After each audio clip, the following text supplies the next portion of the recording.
All right, so this is Lauren's second version through a practice exam. She's been kind enough to let you guys follow along, ride shotgun on her journey. And we're about to do a TestGeek practice final from Brian Lee, the managing member, TestGeek Exam Prep LLC. If you would like to buy just the PDF of this practice exam and the accompanying rationale, you can do so for as little as $20 at TestGeek, or you can buy the entire PDF, including the quick notes, for I think it's like 40. And if you want all those videos all in, it's about $100. All right. So we ready, Lauren? Yes. Okay. A customer has $100,000. He wants specific monthly income and has lost money in the market. So he's concerned with the protection of his principal. Mhm. Which of the following would you recommend? Which of the following would you recommend? Like monthly income.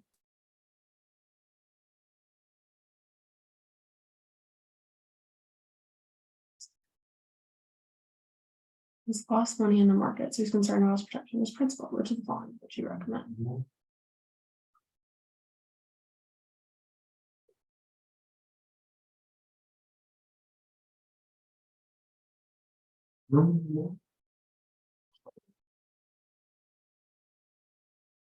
Well, I'm looking at the annuities, and it's not mentioning anything about his age, which is kind of concerning to me. Well, you're on the right track, right? Because the key word here, it says income. Yeah, he So wants which income. one of those, I said I'm not going to help you, but I'll help you a little bit. Yeah. So which one of these has an immediate income stream attached to it?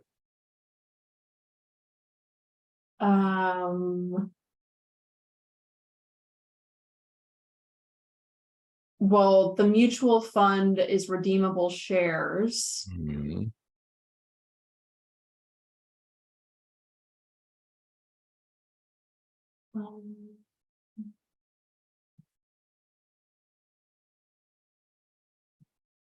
I'm trying to find how much that's for.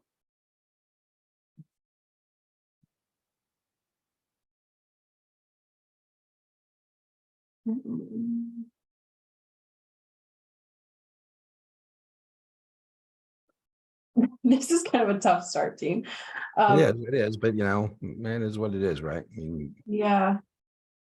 He wants So key point, there's specific. two key things on this: income and protection of his principal. Right. And you should know that a variable annuity is their protection of your principal. No. You're right, because you're at risk, right? Because of the separate account. Yeah. I would have guessed A, I think. Okay, so we're gonna mark you wrong. It's B. Okay. Oh. Right. A fixed annuity, because a fixed annuity makes immediate payments and it's guaranteed by the insurance company. I don't think you're going to encounter a fixed annuity on your actual Series 7. I think you're more likely to get a variable annuity. All right, Yeah. let's get back on track here. So which of the following is true about a variable annuity?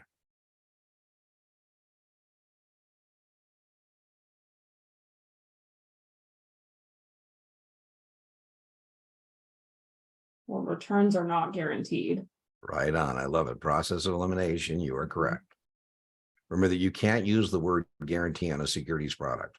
The only time you can use the word guarantee is if you're talking to somebody about a banking product or an insurance product. Securities products have no guarantees. Value of the separate account determines the amount of monthly payments received during the annuity phase.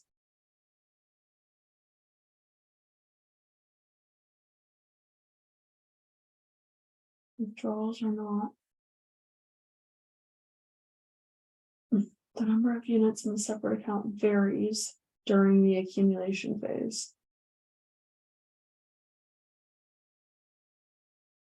Yeah, I think it's B because those. Excellent. It is indeed B as in boy. The answer to 2 is B as in boy. Yeah, because there's fluctuation in the accumulation units, and then it's fixed. Once it's annuitized, it's that's fixed. right. Excellent. 3, which of the following would be suitable to purchase a variable annuity?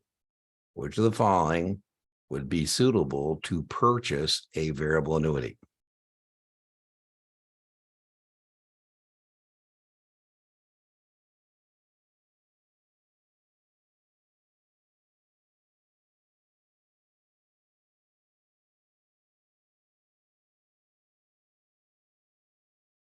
Not the 20-year-old that wants to buy a home.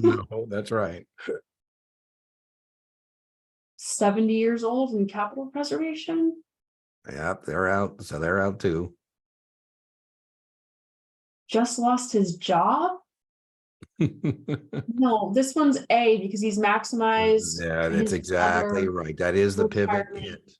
Right on, Lauren. That's the pivot, right? The pivot and or the hint, whatever you want to call that, is it says he's already maximally funded his retirement plan through work. Because remember, if you haven't done that, then the variable annuity on the test is going to be an unsuitable recommendation.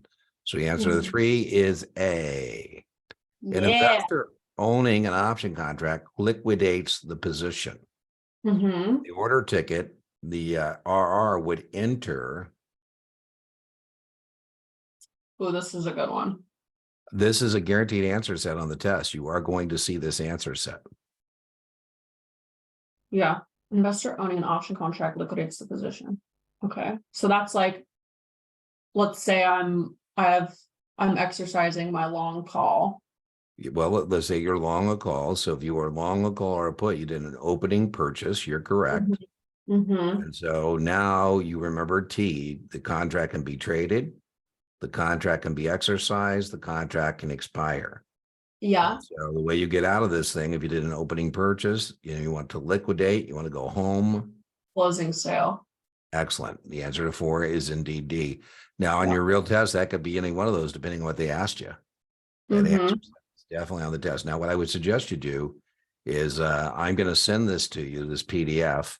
And I would want you tonight before or morning of or both just read the questions and the right answers and the rationale, because some of these are spot on. Yeah. Does this one come with an answer key? It sure does. I'm gonna send that to you too. So Thanks, Dean. you bet. So, all right. So number 5, a registered rep recommends a variable annuity with an income rider to a client. Yeah. The customer agrees and tells you he will surrender his other non-qualified variable annuity if he has with his life insurance company to purchase the variable annuity the RR is recommending. The registered representative should do which of the following?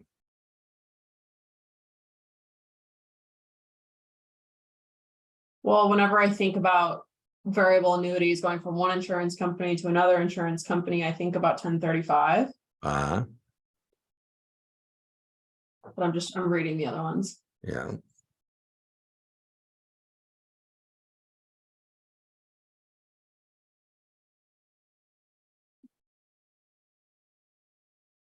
Where is it? Where? I mean, you would use the 1035, so there would be no tax consequences. Is that your answer?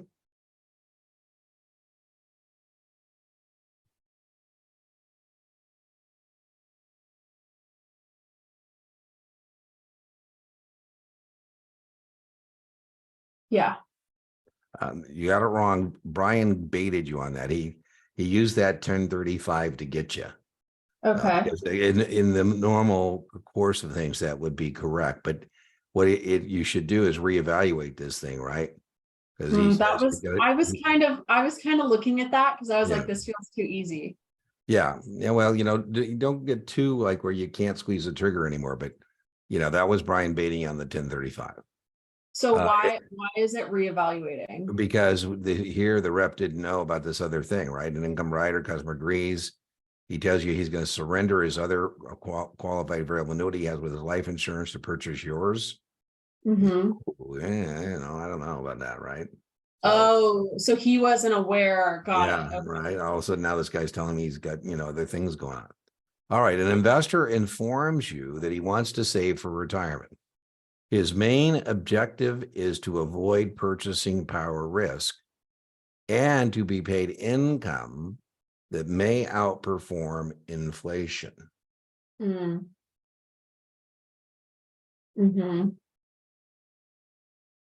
Wants to save for retirement. Avoiding purchasing power risk.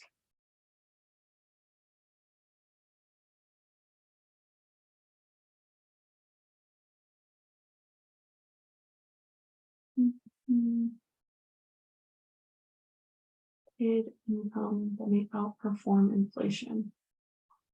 I was hoping I was going to see tips on this Well, one. no, well, yeah, but it says avoid purchase power, but it says outperform, and that's not available to you.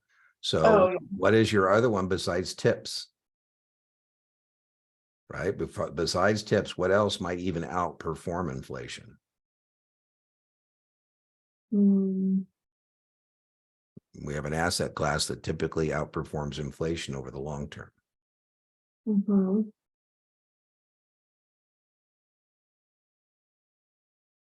Well, money market is really short-term stuff, so I don't think That's that. out. That's right. That's out. Yeah.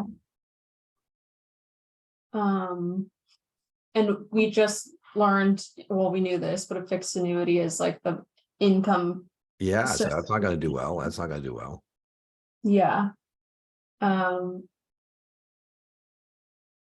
variable annuity's success is based off the separate account. Yes. And what's in the separate account? It's a mutual fund, basically. Yes.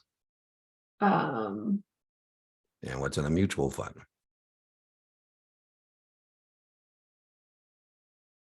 well, I think saving for retirement and it may outperform inflation.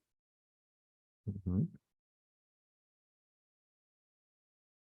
Like, I feel like I'm not going to recommend a Series EE bond You are for not. retirement. You are not. So I would say A.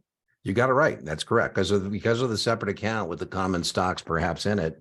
It's the only Mhm. thing in the answer set that has any kind of potential equities in it. Uh-huh. So by process of elimination, you're correct. Now, I don't really like the variable annuity, but your point, we don't have anything else. So we got to go with the answers that we got. Excellent. Yeah. Excellent. Excellent. A customer purchases a non-qualified annuity for 10. Okay. 10 years later, he takes a lump sum withdrawal from the policy of 30,000 to close the account.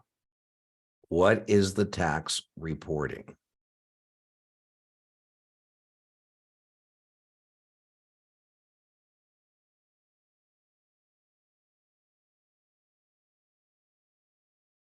Later, he takes a lump sum withdrawal from a policy of 30 grand.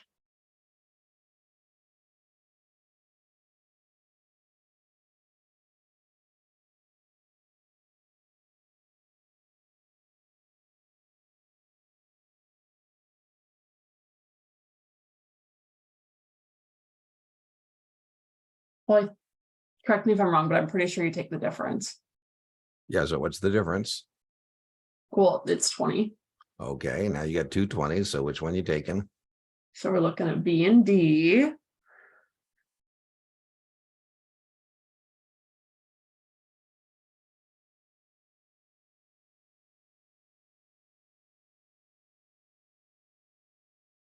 Mm,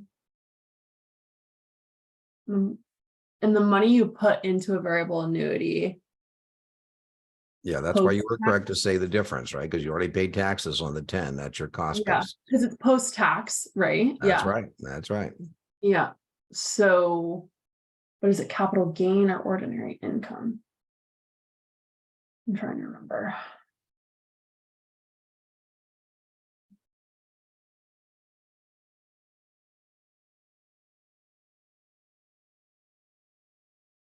Would it be B? No, you don't get capital gains. Everything come out of a retirement plan, qualified or not, Ordinary is income. taxed at Yeah, yeah, ordinary yeah, income yeah. tax rates. I need So to go the with my answer gut. is D. Yeah, you Yeah. do. I do. I keep telling you that. So, all right, an elderly man. So the answer is 7 was D. It's very testable. Yeah, All retirement plans, the money coming out is going to be taxed at ordinary income. And yeah, you should know that before you fund this annuity, because had you put $10,000 after tax, or your words post tax, into an index fund and you had it for more than a year, that mhm, 20,000 would be taxed at capital gains, and that's not true in the variable annuity, the unqualified annuity. 8, yeah. an elderly man requests to purchase a position. He Mm. gets confused during the interview. What does the IRR, the registered rep, do in regard to his requested purchase?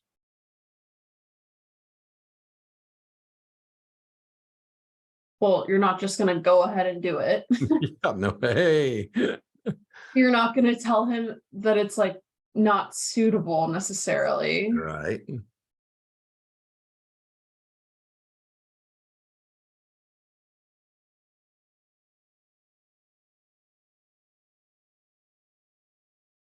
This is kind of a crappy answer set, to be Well, honest. that's well, Brian specializes in crappy answers. Yeah. An So which one do you like element. better? You got to a 50-50 through process of elimination. So Yeah. should you discuss it with your firm and your supervisor, or Yeah. should you speak with a family member? I think for this one, call for and discuss what protocol should we follow. I think because it's not mentioning like your trusted contact I'm person. so glad you didn't bring that into the question, Lauren. It doesn't. So don't bring it in there. If there was a trusted contact person, they would tell you, right? Yeah. So if it doesn't say that this is like a trusted contact person, No. you're not going to call up his family. So it's B. That's right. It's B. B is correct. Now, remember, every firm has to have WSPs, written supervisory procedures. Yeah. In there, they have to say what they're doing, what are their policies, procedures, protocols for Yeah. protecting seniors.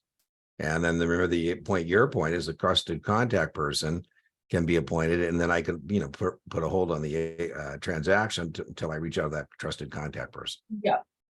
All Yeah. right, a 70-year-old whose birthday is next month wants to open an account with his wages from his part-time position. Do you open the account? He's a minor. So you're correct. So that means what?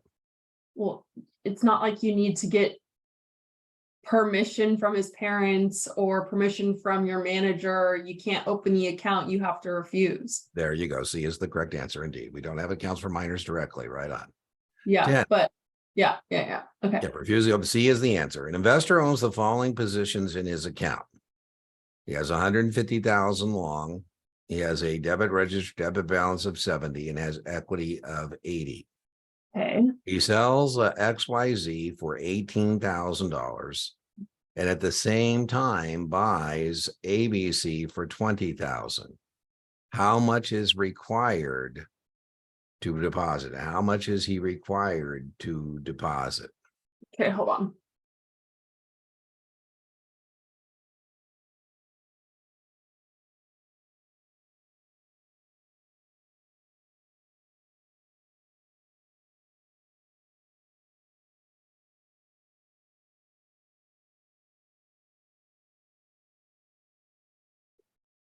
So he sells XYZ for 18,000.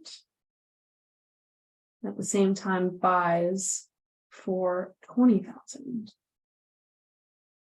How much is he required to deposit? So I need to, sorry, I'm doing my No, I'm glad I'm very pleased that it looks like you're trying to mark this guy to market. Right. And so if we mark this to market, we have the classical margin equation, long market value minus debit equals equity. We Yeah. always want to compare what you have, 80,000, to what is necessary. I say, Lauren, you need 50% of the market value. Yep. 50% of the market value. So hold on just a sec. Somebody's coming in my house. Okay.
Gee whiz.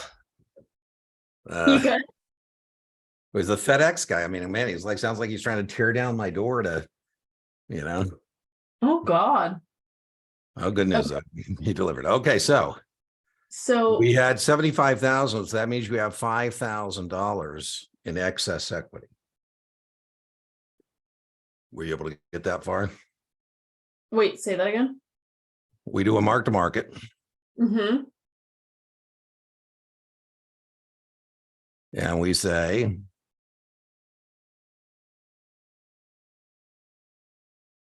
you have 80,000 in equity. And we always compare that to see what you got, right? Mm-hmm. I say, Lauren, you only need to be at risk for 75. Mm-hmm. That is half of the market value. Yeah. Yeah. So you have 5,000. Whoa, you have 5,000 in excess. Mm-hmm. And remember, you can use that to purchase securities. Right. And so now we got to figure out, is that enough to take care of this? So as a No. margin clerk, I say, okay, what that's called, I'm going to net those two numbers. Yeah. I say, Lauren, you are buying $2,000 worth of securities Yeah. and you have SMA of 5. Yeah. So good news for you. You don't have to give me any money. Your excess equity will take care of it. Because If I'm a margin clerk and you sell 18 and you buy 20, I'm not going to do the math twice. I'm just going to net the two numbers. okay, that's what I was. Yeah. And that's 2. And that's 2. And so we have plenty. So I don't Yep. owe any. Yeah. Yep. Okay. Yep. I'm with you. I'm with Okay, you. cool. The answer is A. The SMA takes care of it. Bruce is funding his 401k at 4%. He's 40 years old. He makes $35,000 a year. He came into an inheritance of $50,000 and wants to save it for retirement. How should he best invest the money? And he makes $35,000 a year. Oof. I don't even know if you can live off that. He came in to an inheritance of 50K and wants to save it for retirement. How should he best invest his money?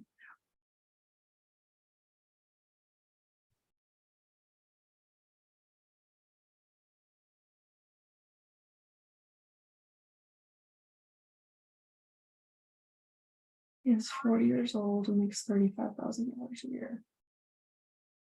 Well, I don't think he needs immediate money. Yes, you're correct. So A is out.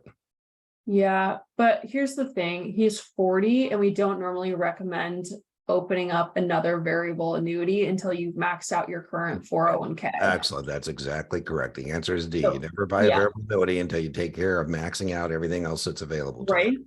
Yeah, and he only makes 35 grand a year. So Well, it's not everybody's as blessed as Lauren. no, that's not what I'm saying. That's not what I'm saying. 80-year-old customer has 100,000, is looking for safety for his principal, and some income would be nice. So he's 80, he has $100,000. He's looking for safety of principal, and some income would be great.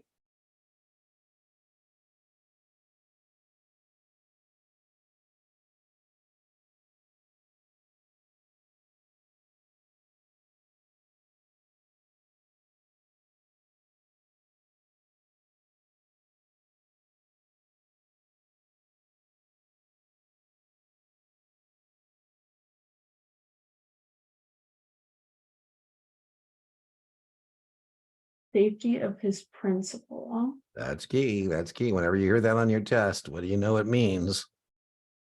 Almost always. What kind of issuer do you want when a customer says safety of principal? Fixed. That's what I think. Is that right? Hey, what'd you say? To think about something that's fixed. Well, yeah. So which one of these is fixed? But there's, you're kind of on the right track, but is a 6% treasury, is that 6% fixed? No. It sure is 6% on a treasury. That's the coupon. That's the nominal yield. Oh, It yeah, doesn't change, right? And so a treasury bond is laddered portfolio is where we buy the sky treasuries that always have some yeah, coming due, right? yeah, yeah, So the answer is D is in yeah. dog. D is in dog. This is very testable, so probably shouldn't have told you that. Which two of these are considered retail sales literature? Retail sales literature.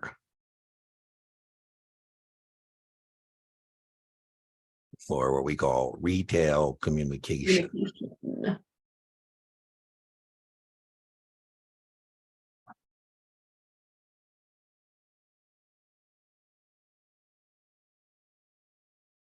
Well, anything less than 25 is correspondence. So more than 25. Yep, you're on the right track. So I think we have two. 2 is correct. Yeah. So it's either 1 and 2 or 2 and 3.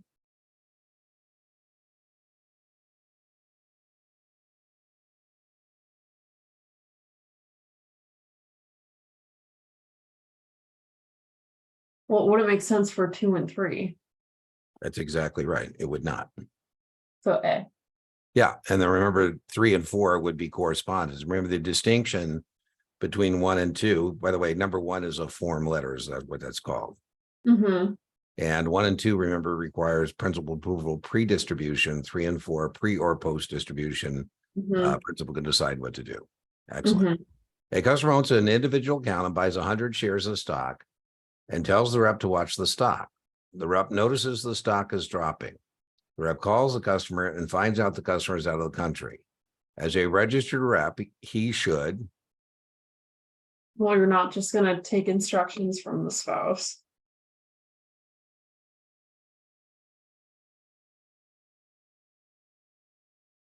The customer opens an individual account and tells the rep, watch. So they told me to watch the stock. The rep notices the stock is dropping. The rep calls the customer and finds out the customer is out of the country. Well, it doesn't say that he's been given discretion. That's correct.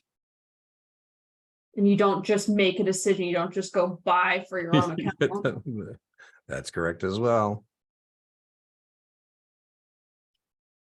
You wait for the customer to return. That's correct. I mean, you don't take discussion. They're good at making up scenarios where you go, oh man, if there was ever time, this is the time. No, the answer is indeed D. Contrasting agency CMOs to private label CMOs, all the following statements are true except.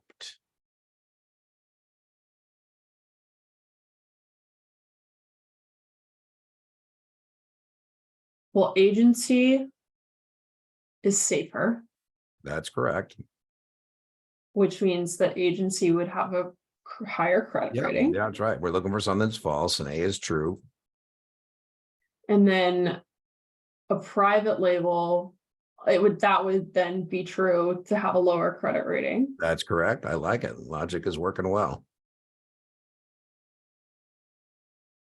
Private label CMOs may contain mortgage securities other than U.S. agency issues. Agency CMOs are created by investment banks.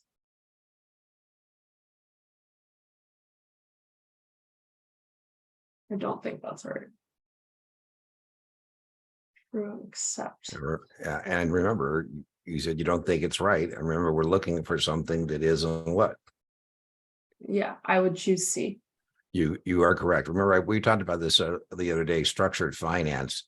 The private labels are the ones that are being carved up by our desk into various different tranches or cash flows. Yeah, so that would be the investment bank. Yeah, that's right. And so the answer is C, you got it correct. Okay. What should you warn a customer about if they want to do ECN trading after hours? They want to trade after hours through an ECN, electronic communication network.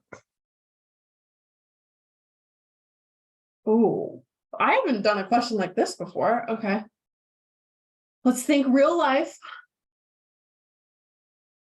Yeah, so, everybody goes home at 4, but people still trade. So you're trading after hours. Well, I feel like not a ton of people trade after hours. That's correct. And if you're correct, Yeah. So when I think about not a lot of people doing that, then liquidity and pricing may be an issue. perfect. You are perfect. That was the perfect rationale and reasoning to answering that question. You really want to be trading when no one else is around? By the way, the other thing, Lauren, the people who are still there might be waiting to take advantage of you. Totally. 17, which of these agency bonds are backed by the US government? Ginnie Mae. Yeah, that's a guaranteed test question. I joke, man. Anybody who misses that on the real test should just flunk the test immediately. They should just leave. Like, it's there, right? And interest and Yeah. principal monthly, and the interest is fully taxable. In MFP, a municipal financial professional writes a check from a joint account that is for a political contribution. And he says that his interest in the joint account is less than 50%. How much of the check is attributable to him as a political donation?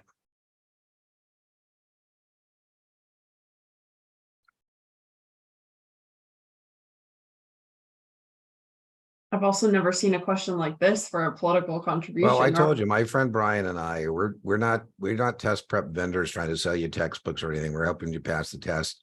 These come from the front. I call them questions from the front. And that's why when you get this as a PDF, you want to read it the night before, read it the morning of, because some of these are pretty spot on. I mean, neither Brian or myself can ask you like, what was question 13? What we can say is, what do you think you should have been better prepared for? And Yeah. Okay. An MFP. no, I don't know who's watching this, and I apologize to my friends at Notman, but this is a lot more spot on than that one we did the other day. Right? Oh my God, the ones that not. I can write a review. So, okay, so I write a check from a joint account that is for political contributions. Yeah. So husband and wife, the husband, is it a husband? We're from San Francisco, whoever. We're, we're married. Interest? And you write a check, and then you say that it really doesn't count because, it's our account together. And what do you think a compliance officer says to that? Bullshit, excuse my language. So it's the full check amount. Like That's right. It's D, right? It's Yeah. D. All right. 19. A RR had already given a customer a $50 flower bouquet for her birthday early in the year. And the client just got a promotion. So which of these could the registered rep give? Which of these could the registered rep give?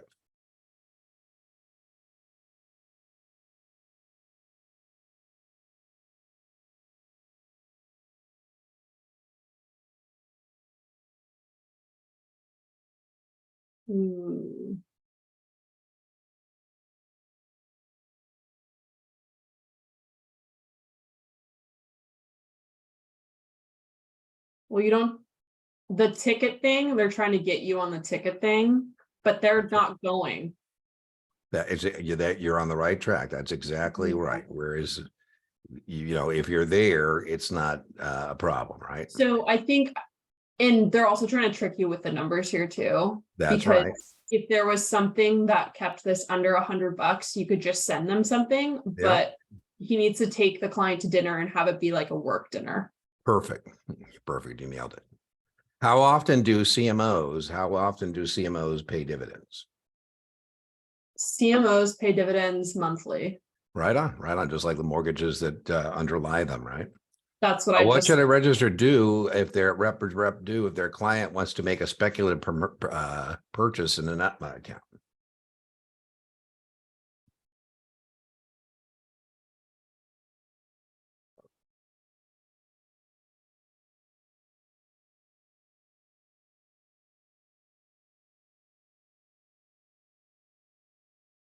I know it's frowned upon, but I don't think it's like not allowed. Like you can't be like, you can't do that. That's right. So I think that you wouldn't instantly do it. I think that you would have a conversation with the client about the risks involved, especially in an UTMA account. Yeah, but usually before you would do that, you would discuss it with your principal. Yeah. Whenever they have a thing that says check with your supervisor or discuss with the principal, that's always the right answer. But you were in a pretty good role there, so you haven't had a miss in a while. So by the way, that was a 50-50 miss. I mean, you weren't completely out there. Where Yeah, would you see trading in the third market? So we have the third market and we have the fourth market. yeah. Well, after primary issue, it's gonna go into secondary. That's right, primary, secondary, and this is now the third market. Yeah, I don't particularly like, Brian's answer set here, but I do, want you to know what the third market and fourth market are. I don't either. Um,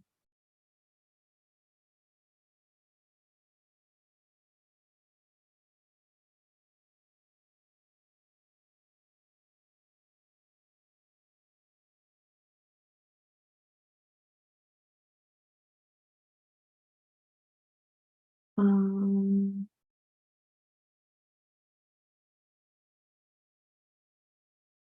well, I don't think it's foreign. It's not. So now I'm between A and B. You're on the right track. Off trading floor, I don't like either. I would guess B. B is the fourth market. So the fourth market is direct trading between institutions. And A, I don't like his answer, but the third market is listed securities traded over the counter.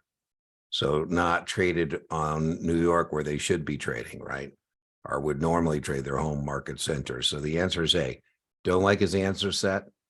But I do want you to know that on the actual exam, if you see the third market, it's going to say the third market can best be characterized, and you would say listed securities traded over the counter. And if they say the fourth market can best be characterized, yes, you would say direct trading between institutional investors. Got it. All right, client's 50 years old. It has a non-qualified variable annuity. If he were to take distributions from the annuity, the distributions are taxed subject to. Oh, well, he's 50, so he's not old enough to take these That's distributions. right. That's right. You have an ordinary income tax and a 10% penalty. Boom, aim and shoot, point and click. Excellent. Excellent. One and two B. Yeah. All right. I love it. A fund portfolio is made up of the following mix: 20% bonds, 40% preferred stock, 40% equity. This portfolio could best be described as. Hmm. Well, I wouldn't think of this.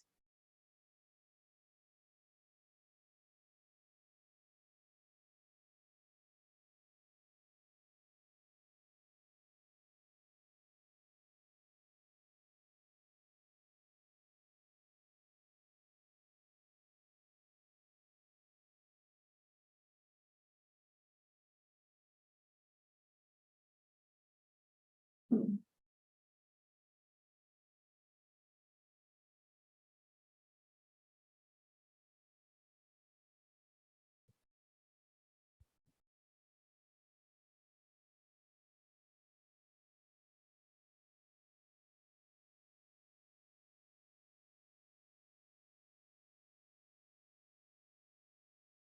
This is a really good practice testing. Yeah, no, I told you it is good. So that's why I picked it for us to do. Yeah.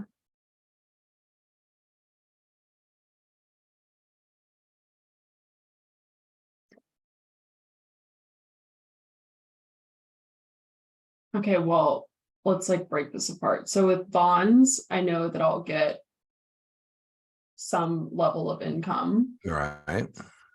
Preferred stock. Yeah, same. Yeah. Obviously, if it is declared. And then equity. 40%. This one's tough.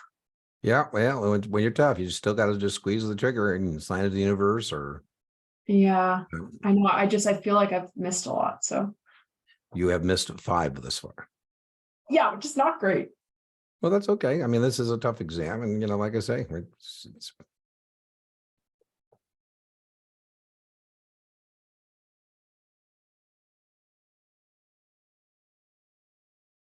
You know, yeah, I haven't heard you use your trick you're pretty good at, process of elimination.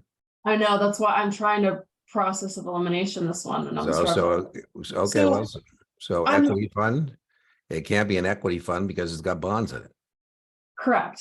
Can't be a growth fund because it's got bonds in it. Yeah. It can't be a fixed income fund because it has equity in it. Fixed income is. Oh, I'm so stupid. This is an asset allocation fund. Like I know that. I know that. Yeah, Because we have a mix of assets. I that's literally right. know. Yeah, that's I right. did that flashcard, I think 8 times yesterday. That's all right. A registered rep must disclose if a customer wants to buy a fund of hedge funds. So Okay. what do I disclose to you if you're buying a fund that is a fund of hedge funds?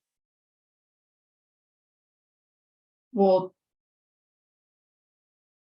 a fund of hedge funds? Yeah. I gotta-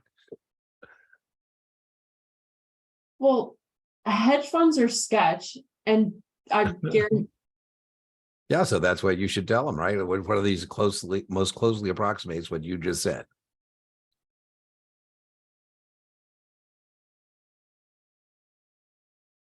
well, it's not C because you definitely have to disclose that it's hedge funds. Yeah, so It's not prohibited, but you would need to tell them that this is a fund made yeah, up of hedge funds. that's right. So the end, you got it. It's what you're answering. I think they're trying to trick you with like this special fund Yeah, of thing. course, of course. Yeah. So your answer is B, sorry. B. You are correct. A client wants to trade through an ECN after hours. Okay. What must the RR disclose? Limited liquidity, Yes, limited volume. right on. 1 and 2, which is choice A. You are correct. John has capital gains of $10,000 and capital losses of $15,000. How much of the capital loss may John use to offset earned income this year? A, Right on. Treasury bill interest would be taxed at which level? Treasury bill interest would be taxed at which level? federal. Right on. So the answer 28 is C. 29, your client lists the following sources of income. Which group includes only earned income? Mm-hmm. This has been changed recently. I think Oh, Brian needs to do this. The answer here is D. I'm going to give it to you because now there's been some changes in this in terms of what is and is not going to be doing it, right? So yeah, because child support used to be, yeah. So I can't remember. I doubt you'll see it anyways, but I think now alimony is considered. it is. I got All right. that one wrong on another practice Oh, there exam. you go. So I was like, Yeah. So so we're just going to saying, toss that one out. We're going to toss that one out. Which but of the following would be most sensitive to interest rates? This is very testable. Which of the following would be most sensitive to interest rate changes? well, you need to think long term. That's right. So you got 2 at 10 long. So you're right. It's either A or D. And then what do you do? Look at the coupon. Right on. Long and low. Long and low. Yeah, it's D. And very much a test question. Yeah. Long and low. That's a good, Yeah. that's good. Yeah, long and low, long and low. In an additional offering, an underwriter purchases shares above the current market price. This would be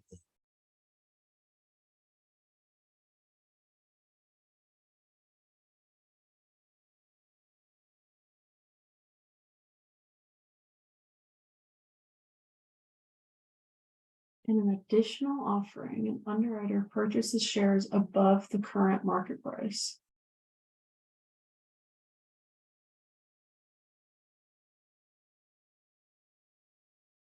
This is interesting. I haven't seen a question like this. yeah, I think it's more of like a 24 type question, but just like we're doing the Nopin, right? Sometimes, as I told you, at least Brian has a reason for putting it in here. I sometimes really say, really? Somebody tell you this, oh, I don't believe it.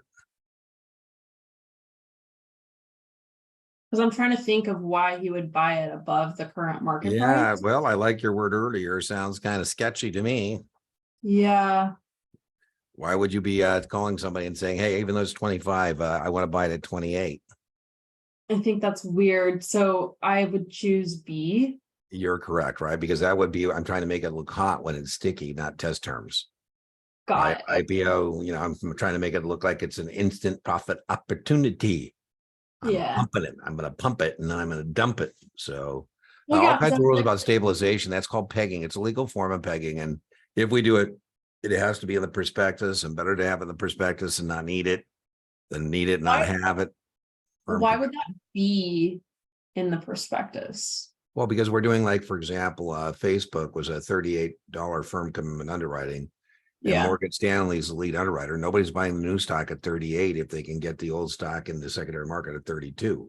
So what I'm going to do is put in that bid at 38, keep the stock at 38 till I get all the new shares sold. That's called stabilization. I can do that at 38 or lower. I can't do it in this question at 40 because now it makes it look like it's something that it's not. Hey, this stuff is flying off the shelf. No.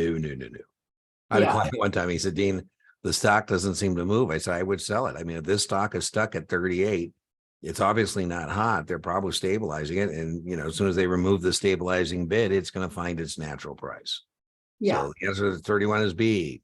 Which of the following would be adversely affected if the issuer's credit rating were to decline?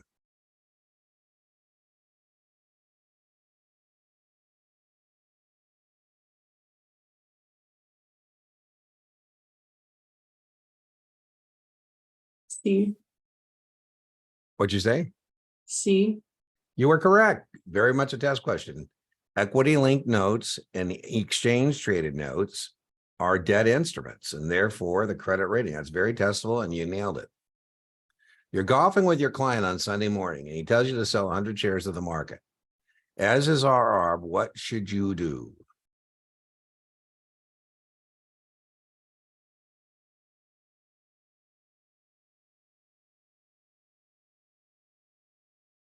Well, C is sketch. That's right. I don't think you would flat out refuse it. Like, this is a normal thing. I guarantee Yeah, this happens that's all right. the time. That's exactly right. You're out there playing soccer tomorrow morning, and you're a broker, and they say, Lauren, pick up 1,000 shares tomorrow morning for me.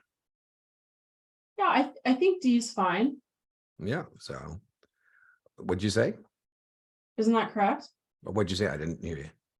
Like, you can take the order. Oh, yeah. So are you picking C or D? D. Correct. D. D is a dog. Indeed. D is a dog. Yeah. You never mismark a ticket. So, I mean, your point about sketch, you never mismark a ticket, right? You don't, whatever, Yeah, when you bring that's something in like, written form, you better do that correctly. I don't Your know why. client's retired in Impressive. their late 60s. They'd like you to review their portfolio. As their registered representative, you would most likely recommend which of the following? Which of the following?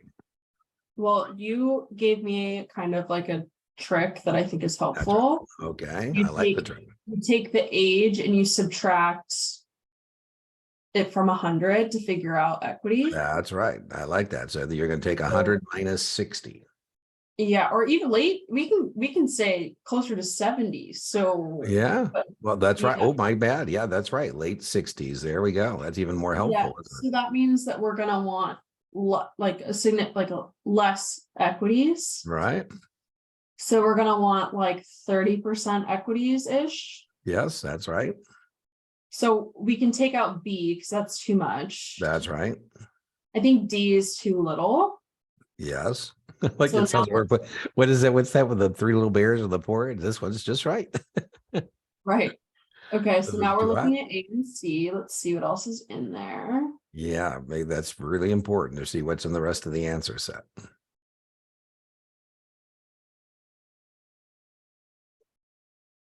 Okay.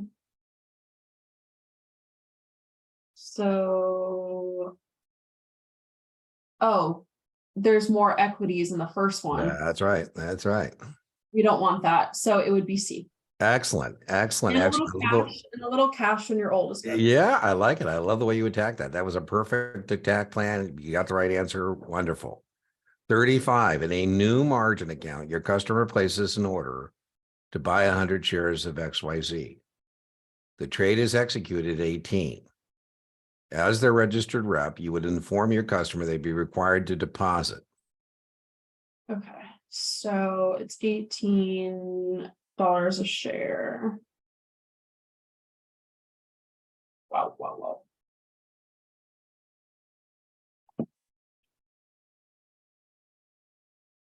So for this one, there's like a weird, it's like a $2,000 limit. That's exactly right. That's exactly right. But if it's under 2, then you still pay full, so it's the Yes. 1,800. Excellent. Excellent. That's very much it's stupid, but testable. It's just there. Yeah, Excellent. 36. The customer would like to provide the RR with authorization over their account. They have got it. signed the documents and they sent them in the mail. The customer then leaves town and the registered rep notices their stock dropping. What action may the registered representative take? Ooh.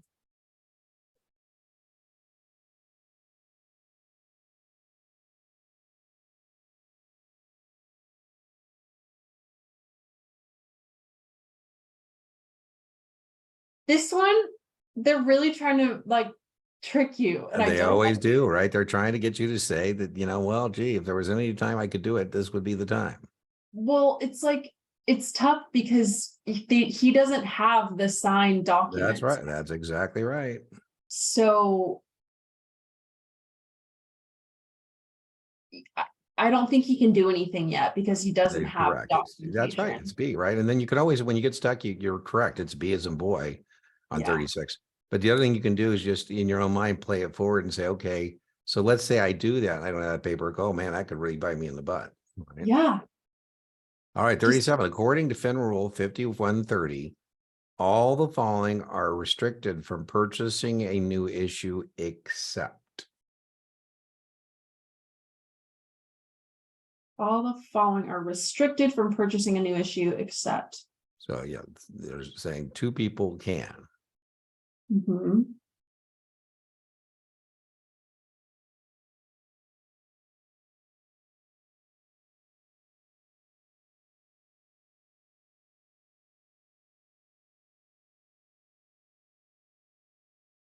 Well,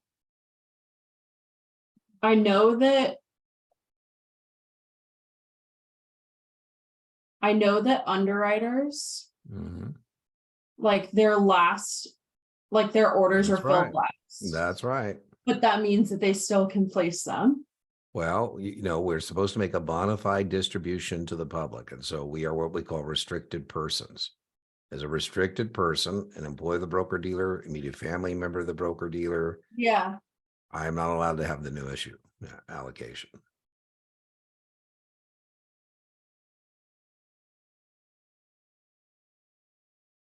So then it's not the underwriters. So it's not That's right.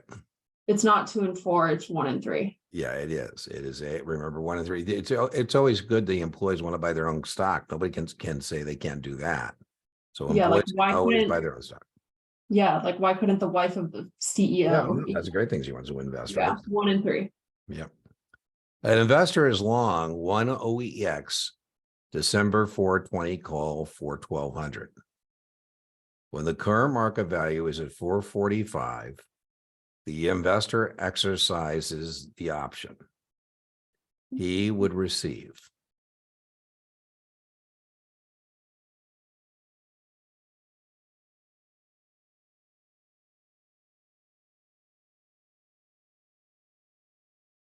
Okay, so if I'm long, I'm buying a call. Now, do you know that the OEX is an index?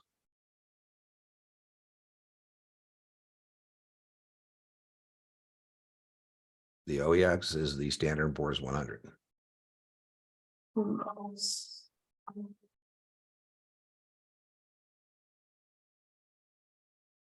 The current market is at 445.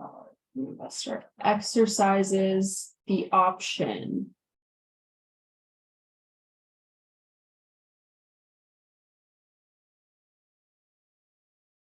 So that means I'm buying into the index at 420. Well, remember, index options settle in cash. Yeah. And so what I'm going to receive is the difference between 420 and 445. I'm going to receive Yeah. $2,500, Yeah. which is choice A. Mm-hmm. And then I have a profit. That wasn't the question.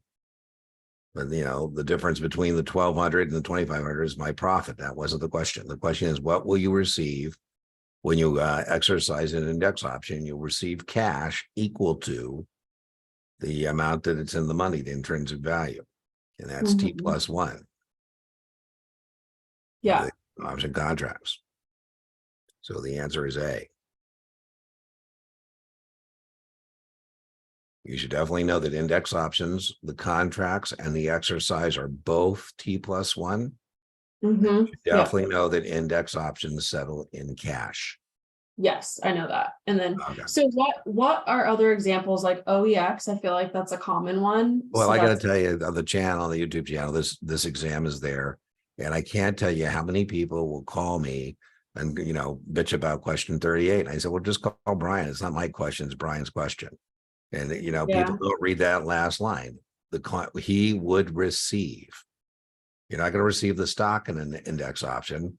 You don't receive the net difference. The net difference is your profit. That's not the question, right? The difference between the strikes and the market value times them. Well, no, that's the premium. And no, it's so again, you can, as I say to these people, you can take exception to Brian's question, but it ultimately is getting at what is testable, which is the idea that index options settle cash.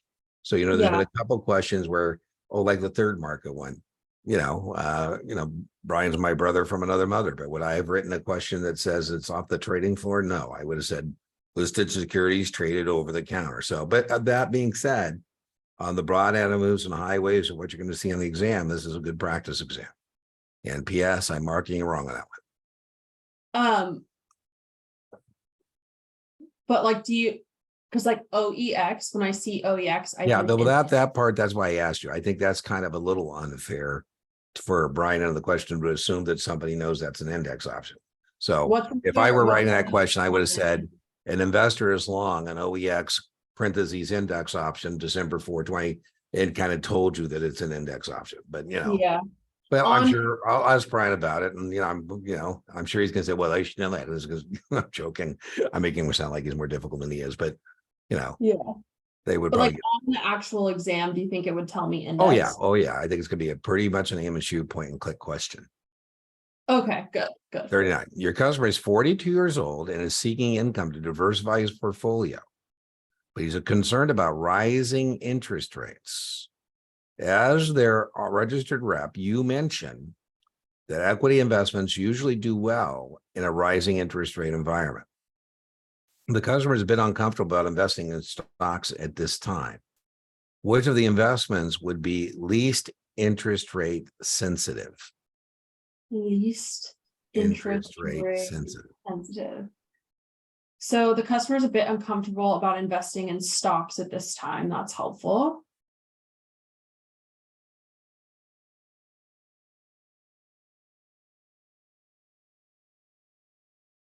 I would find it weird to do a CMO in a rising interest rate environment. There you go. You're correct. CMO's out. Yeah. Can you toss out the muni bond? I know nothing about their tax bracket. That's exactly right. If there's nothing about their tax bracket, the muni bond's not the answer. The muni bond answer is going to be the answer when they say they're, in a uncomfortably high tax bracket. There's going to be a hint that it's a muni.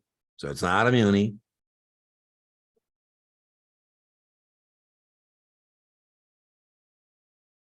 So they're a bit uncomfortable about investing in stocks at this time.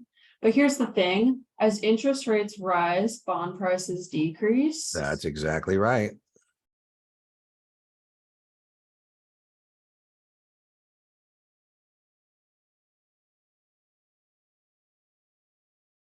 And I know that actually convertible.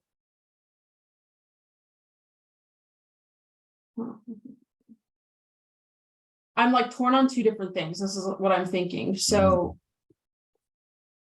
equity investments usually do well in a rising rate environment. Yep. Okay. So, You're correct. And which one Yeah, has some exposure to equity? C. C is the answer, right? Because of that conversion feature of that preferred stock. So the preferred stock is going to give you some income, Mhm. right? Because of the conversion feature. So that's why that's a better answer than A. I was gonna choose C. It's just that the fact that they said that they're uncomfortable about investing in stocks. Yeah, I'm with you, but then you got to go, okay, what's going to do? Yeah. Which of the following bonds would a BD be required to disclose yield to call on the customer's confirmation? This is very much a test question. Ooh.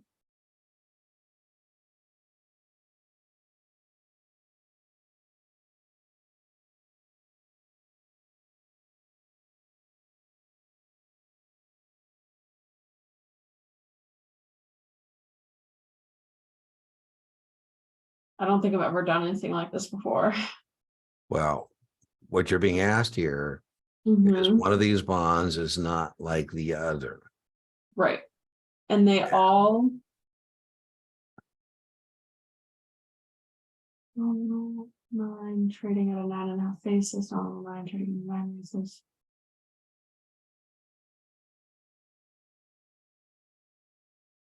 7.5.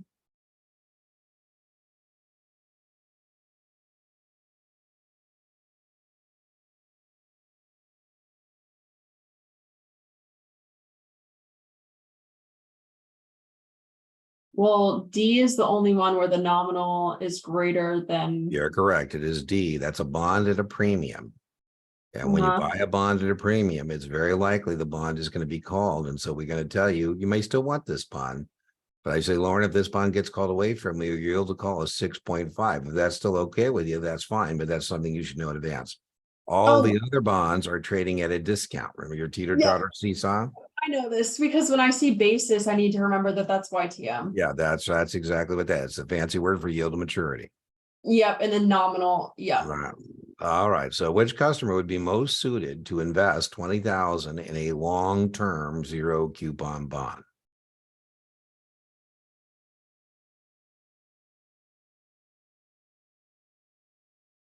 Long-term zero coupon bond. Okay.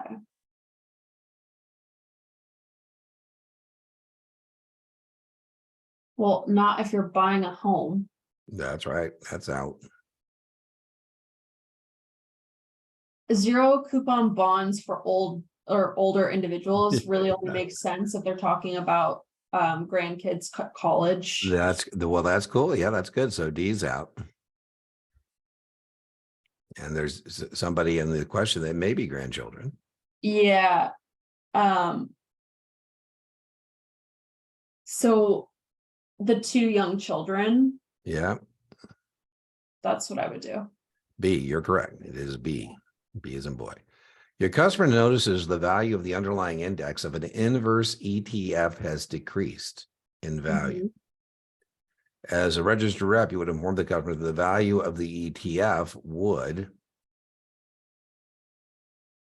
I like this one. Well, in an inverse ETF, Mm-hmm. so the value in the underlying index of an inverse ETF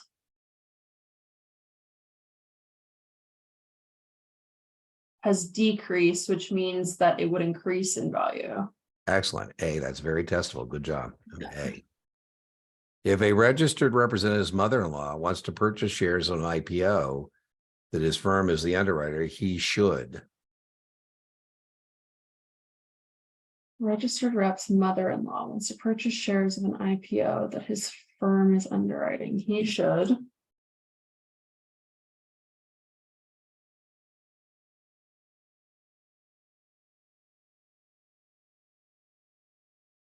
Well, he's not going to purchase them for her. That's right. You don't purchase the funds on the company's books and then transfer. No, that's true. So that's out.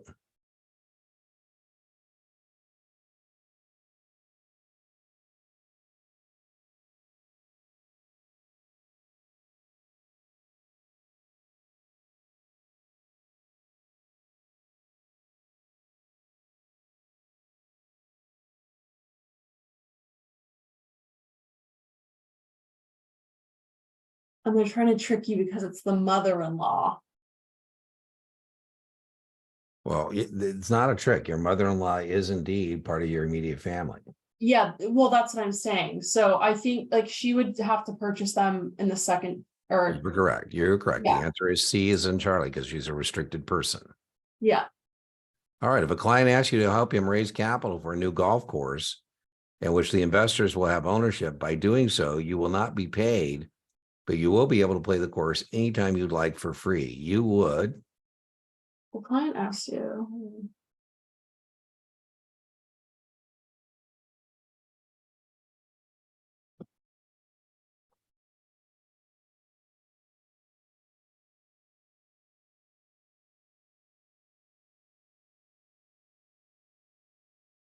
Well, you're not just gonna tell your principal after you've already done it. That's true. But you're not being paid.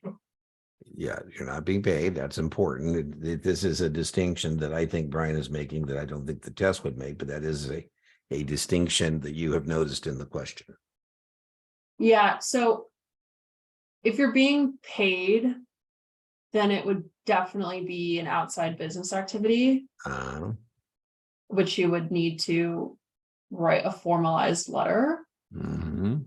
But I do think that you should tell your principal and let him know. Oh, man, you got a future as a compliance officer. You That's gotta tell exactly him right. and That tell makes, him that you won't be paid for it. that's right. Notification is what the rule is about that. So excellent. 44, the answer is indeed A. Okay. Data Tech imports raw material from their Tokyo supplier with payment in yen expected in 30 days.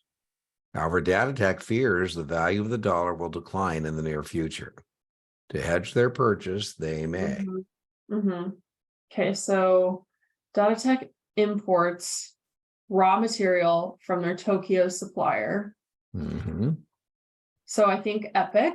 That's exactly correct. That's the way to get it. So Hold on, I have what to does write it. EPIC stand for? Export puts import calls. So they import raw materials from their Tokyo supplier with payment in yen, and it's important the payment. That's right. So your answer So is import calls. So you would Mhm. buy calls. It's always Okay. buy. Mhm.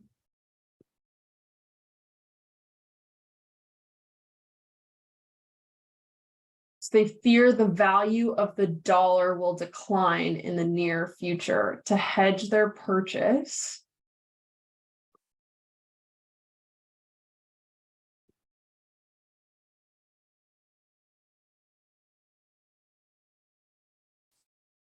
I need to have this down. This is ridiculous. You have it. You do. You just haven't said it yet.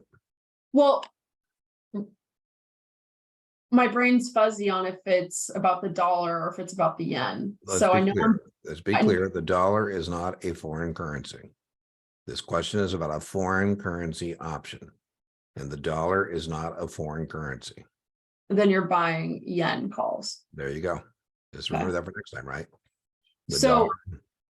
so whatever the payment is in, that's what I think of. Is that the foreign currency? That's right. And what I'm afraid of is I'm going to have to come up with more dollars to buy the yen. So if the dollar's going down, that means the yen's going up. So I buy the calls, hoping that will offset what I'm going to lose in the spot market. So if this had said like a company based in the US that's exporting Yeah, stuff. let's say Data Tech exports computers to Tokyo, Okay. right? Exports computers to Tokyo. Yeah. With And payment in. well, they're going to get paid in yen, but what we're afraid of is the yen won't buy me as many dollars. Yeah. So what I'm afraid of is the yen's going to go down.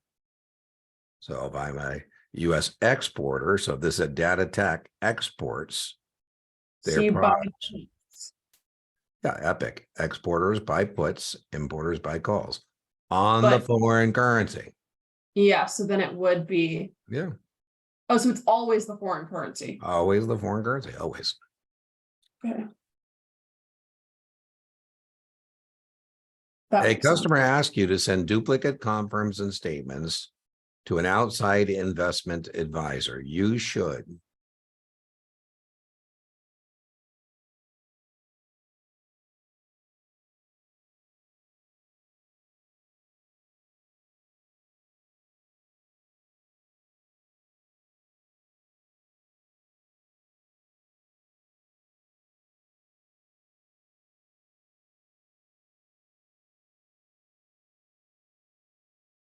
I don't think this is about power of attorney. Send the request to the registration and processing department. No. D. D as in dog? No, just to send statements to somebody. We don't have to do that. This Oh, happens all the time. It's C. Now, if they were going to trade the account, that's a different thing. If you just want me to send statements to somebody, the answer to 46 is C. We just, say, okay. oh. Yeah. I haven't heard about like the registration and processing department. So Yeah, that's it. He's just trying to goop it up a little bit. Okay. All right. This is very testable. Sorry, I didn't mean to get it wrong. No, you don't need to be sorry. You're doing pretty good. You have 7 misses so far. Your That's customer owns a, lot. what's that? That's a lot. Only in your world is that a lot. That's totally fine, right? Okay. Your customer owns a leverage ETF whose goal is 200% of the underlying index. This is testable. So Both the index and the ETF are valued at 50. If the index goes up 10% the first day and down 20% the second day, what is the value of the ETF and if it achieves its objective? Okay. So your customer owns a leveraged ETF whose goal is 200%. So when I see 200%, I think 2x. 2x. That's exactly right. So both the index and the ETF are valued at 50. Okay, so we're starting at 50. I like it. They're on the right track. Okay, so the index goes up 10%. That means it would actually go up 20%. Excellent. Hold on, I can't do mental math, Dean. Listen, I'm with you. I'm arithmetically challenged. If somebody offers me a calculator, I'm going to say thank you very much. Spin.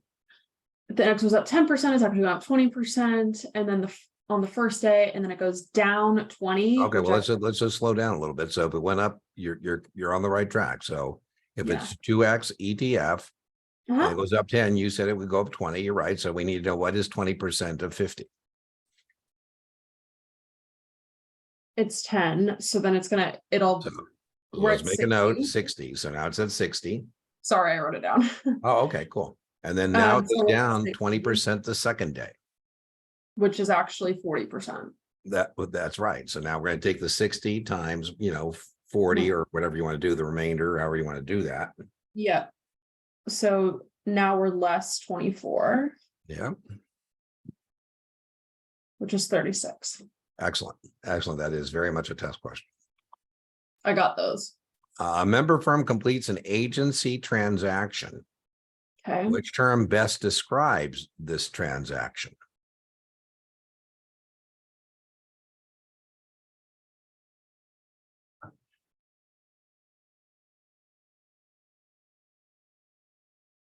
This I should definitely have memorized better.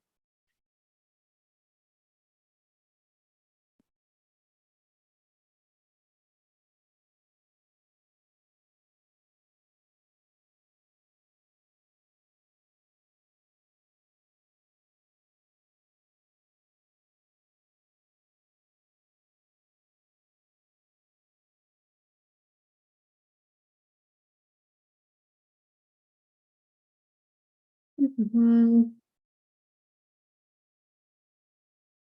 well, commission. That's correct, right? When we act on our agency capacity, we charge commissions. On your behalf, we're going to get it elsewhere. So that is correct too. Okay. So now I'm either looking at 2 and 3 or 2 and 4.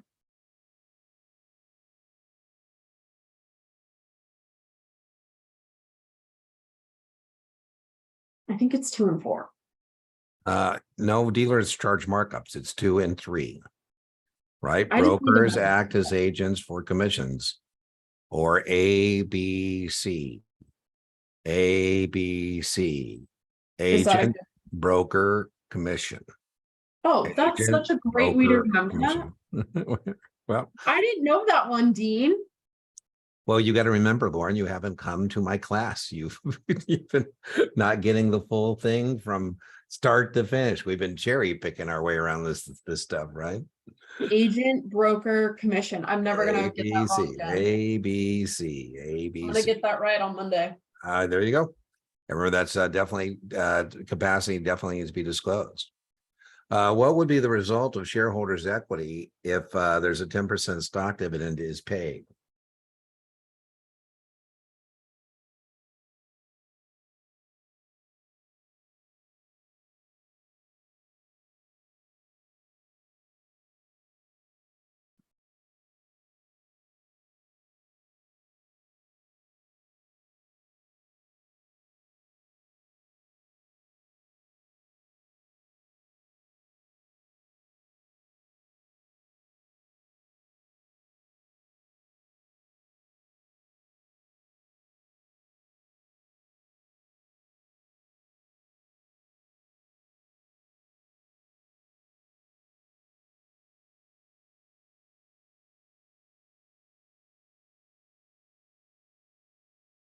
Shareholders' equity at 10% stock dividend is paid.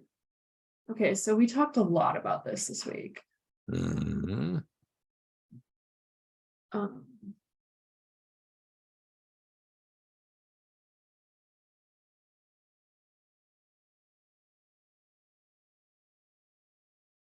But we talked about it more in the frame of like working capital. Well, we were looking at a balance sheet and we did indeed talk about shareholder equity. We said assets minus liabilities equals shareholder equity. Mm-hmm.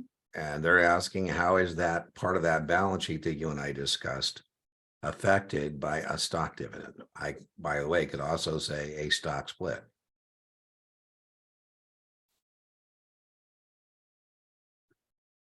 I don't think it is.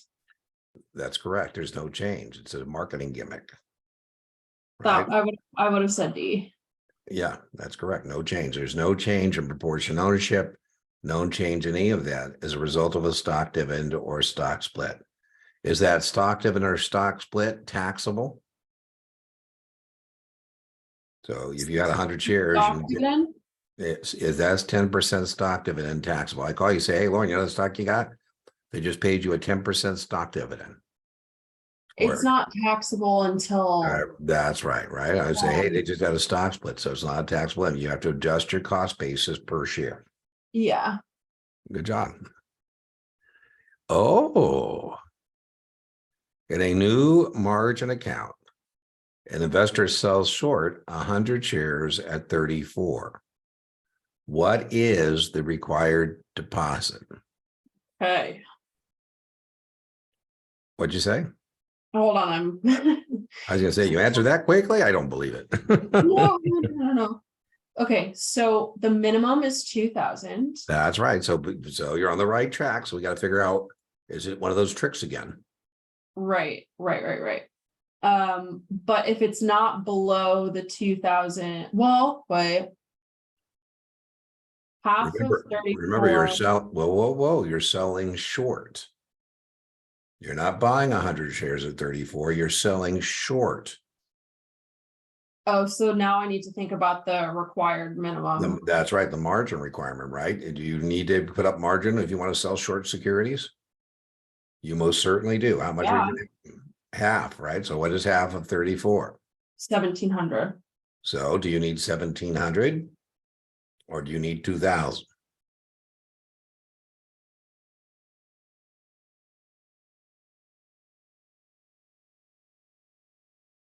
Wouldn't it still be the 2,000? Yep, indeed. The answer is C. Okay. See. Okay, I was going there, but then you thought. Okay, sometimes I intervene. I'm sorry. I should let you just do your thing. My bad.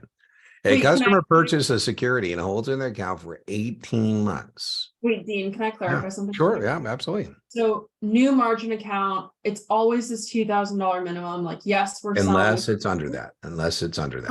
Unless it's under that, and that's the only exception. But let's say this is like okay, it's $60 a share, so that's 6,000. It would be And free because it'd then, be free. yeah, there's no trick and play at that one. Okay. Brian, by the way, we just know this is there, this $2,000 trick, stupid but testable. So Brian's giving you two versions of this. He gave you a long account. Yeah, We threw you a change up with a short account. got it. Okay. A customer purchases a security, holds their account for 18 months with no other transactions. How often would a BD be required to send account statements? This is testable. Yeah, How often do broker dealers send statements? quarterly. Right on. Now the answer is B. You got it correct. Okay. Under what circumstances do we send statements monthly? Test question.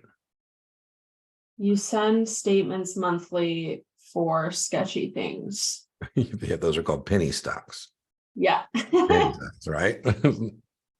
A BD completes a trade involving a book entry security. Where does it clear and transfer? Okay. A broker dealer completes a trade involving a book entry security. When does it clear and transfer?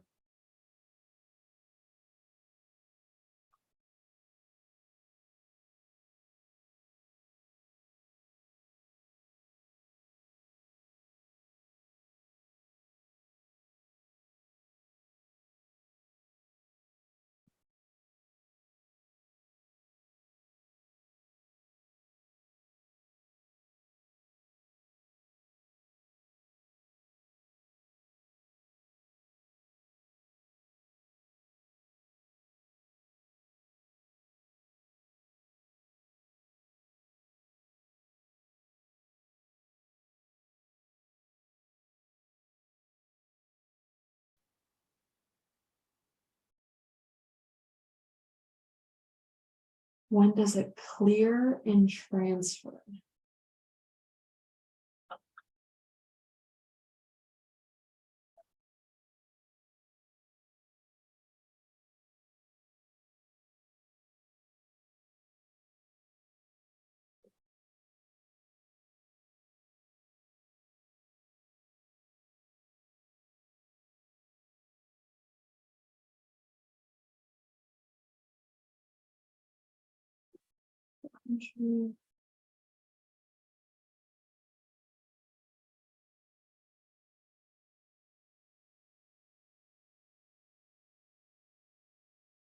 I don't remember, so I'm just trying to. Yeah, book entry, there is no physical evidence of your ownership. And so it's just a journal entry into or out of your account. So the answer is B. I wouldn't worry about this as on the real test. What I would know is that if there's no physical evidence of the security, we're going to do this book entry. And the ones I would know that are book entry are treasury securities. So if you tell me to transfer and ship your treasury notes or your treasury bonds, I say, well, you know, and you're kind of confused. There's nothing to transfer and ship to you because there is no bond certificate. You know, so in treasuries, there's no physical delivery. It's just a journal entry. No physical delivery. Okay. An investment banker is underwriting a new issue with the following. Shares being held for sale by supporting banks, 100,000. Price per share is 10. Manager's fee is 10 cents. The concession is 50 cents. The underwriter's allowance is 70 cents. The amount paid to the issuer is $9.20. How much does the underwriter pay to the syndicate members for the additional risk of selling new securities? It's touching on the components of the spread. Yeah.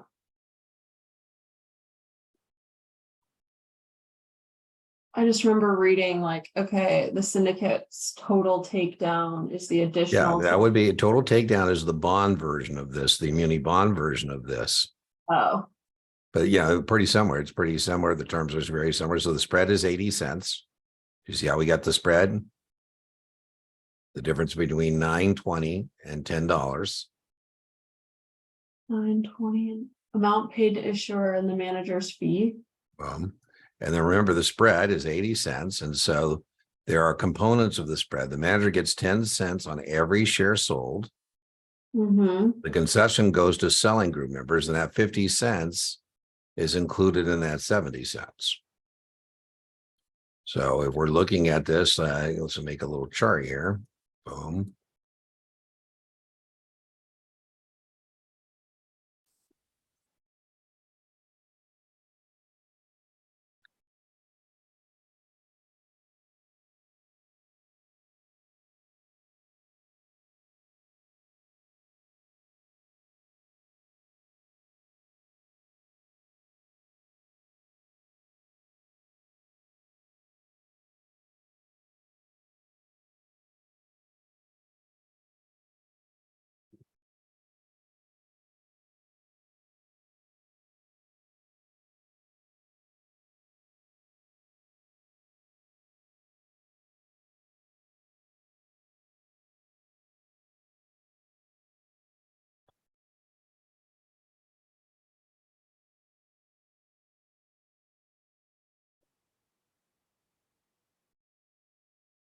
And so we have here the 70 cents as the underwriter's allowance. You're very on the right track, and muni bonds, that would be called the total takedown. So there's 70 cents there. This, the 50 cents, is the selling concession. And this is the management fee.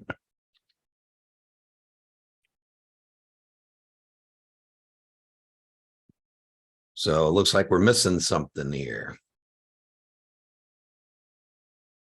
We're missing something.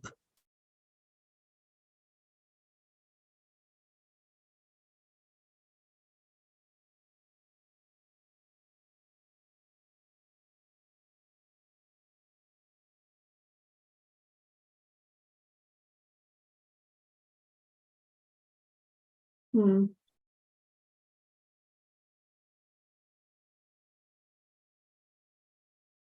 I'm gonna get this one wrong, so like I don't know. No, that, by the way, I'm taking the time to make the exhibit because I think it's important for us to talk about this a little bit. So Yeah. for your test, we definitely want to know that the smallest individual component of the spread is the manager's fee. And the manager gets 10 cents on every share sold. We want to know that typically the largest individual component of the spread, be careful what I just said, individual component, is the selling concession. Now, you talked about your munis and you were spot on. In your munis, this is called the total takedown. And I would just warn you that the Mhm. total takedown in munis is not an individual component of the spread. So if you're, looking at the question, if I say, what's the largest largest component of the spread here, it's the underwriter's allowance or the total takedown. But please note, I didn't say what's the largest component. I said, what's the largest individual component. Now, this is what the selling group members get. And I would know that selling group members are not members of the syndicate, and they are never at risk for unsold securities. They're, not going to do that. So I call fellows, say, hey, you want to join the selling group? Why not? Why not? So now if I am selling this as a syndicate member, have to decide how much of the stock I'm going to keep and sell through my own distribution network, and how much of the stock I'm going to give to my selling group. But as you see here, on all the stock I took down, my minimum is 20 cents. And so what I actually got paid was 20 cents for being a member of the syndicate. And it says here, shares being held by the supporting bank is 100,000. It says, how much does the underwriter pay to the syndicate members for the additional risk? So it's 20 cents on 100,000 shares. And let's see, our calculator, I think it's going to be 20 grand, I think. Yeah. And that was a tough one. Now, the one that actually shows up on the exam is Mhm. where it's a bond. This is actually on the exam. So I tell you on the selling concession is a 0.5 point. This is on muni bonds, right? So I tell you, selling group members, the selling concession is a 0.5 point. And then I said, your firm sold 50,000 bonds. And then I ask you, what was your firm's compensation? Right. So I say your firm was a member of the selling group. The selling concession was a 0.5 point. Mhm. Your firm sold 50,000 bonds. What did your firm make? And now you got to know a 0.5 point is how much money. What is a 0.5 point on bond speak?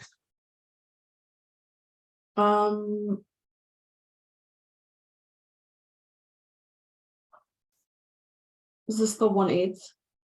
Well, a bond point is $10. Yeah, bond point. So I could have said your firm received an eighth, but I said a half. And so a half, remember, is $5. So we made $5 Mhm. on 50,000 bonds. And you would tell me that your firm made $250,000. Again, that is testable. Yeah.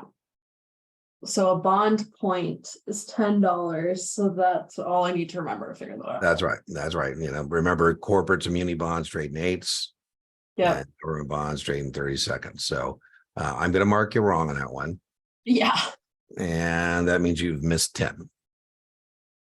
Okay, so what interest rate does the FRB use to affect monetary policy? Oh.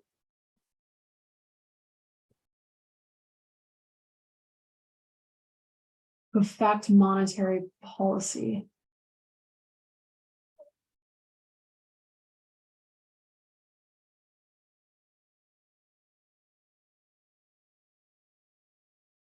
Not broker call rate. It's not broker call.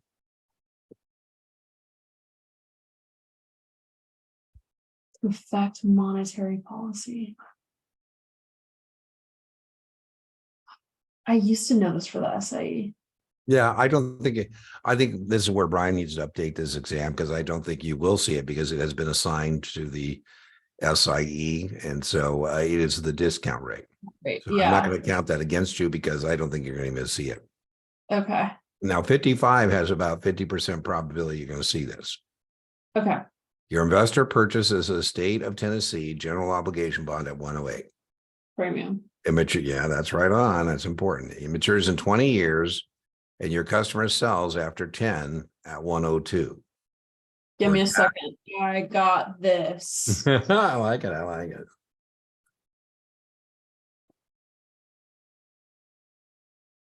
So what's the premium? 8.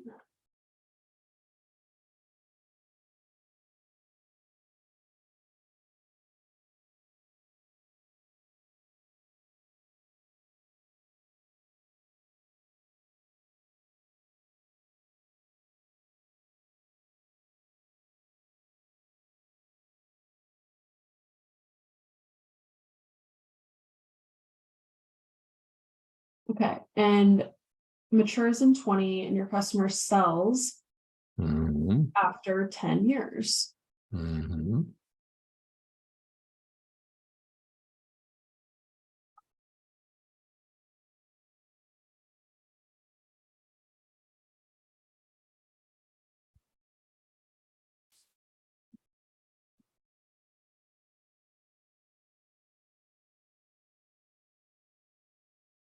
So I'm selling at 102, but it was adjusted. That's right. Don't tell me I got this.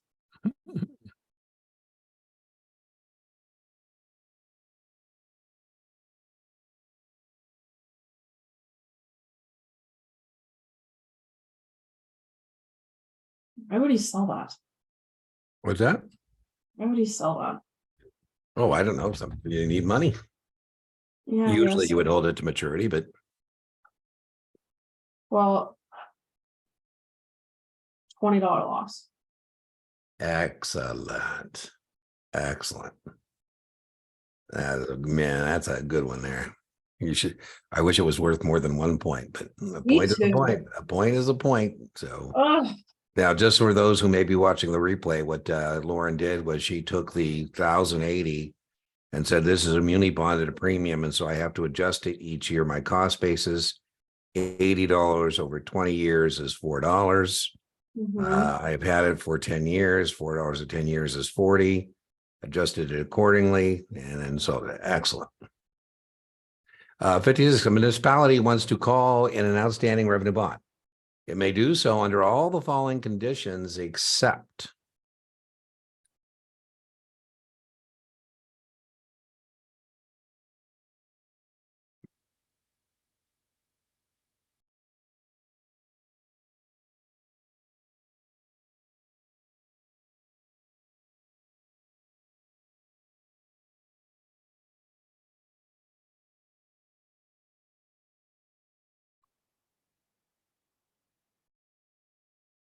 Well, I don't think it has to do with interest rates. well, do you call bonds when interest rates go down? Do issuers call bonds when interest rates have gone down? Yeah, but this is the except. So Oh, it's there you not. go. Okay, yeah, Sorry. you're right. You are correct. So interest rates have gone down. They would definitely That's right. the bonds. Um,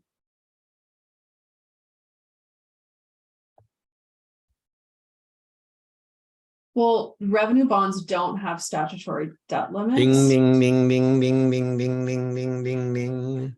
so that's That's the now answer. if that was a geo bond, different, but yeah. That's right. That's right. By the way, big part of your exam is distinguishing between geos and revenues, things that go with geos and things that go with revenues. Good Yeah. job. 57. The answer to 56 is indeed A, because that does not go to revenue bonds. 57. The attorney for a new municipal bond offering has concluded that the bond has no contingencies as to the authority of the issuer, its tax status, or registration with the SEC. In other words, the attorney's opinion is deemed. Okay, the attorney for a new muni bond offering have concluded the bond has no contingencies as to the authority of the issuer, its tax status, or the security need to be registered with the. This is just a lot of words. Hold on. It is indeed. The attorney, You remember what kind of attorney this is? Very testable. It's a bond on counsel. counsel, yeah. Don't worry, I got that, Dean. So the bond has no contingencies as to the authority of the issuer, its tax status, or that the security need not be registered with the SEC. So that's saying the bond has no contingencies, Mhm. which sounds good. It is good. And the better option between qualified and unqualified is unqualified. You are correct. Without reservations, the answer is D. Excellent. That wording sucks. Well, Brian's trying to be as big a jerk as the real jerk. Stretch your Come mind. on, Brian. Yeah, but it's, like I say, some of these are pretty spot on. 58, all the following debt securities trade and interest except.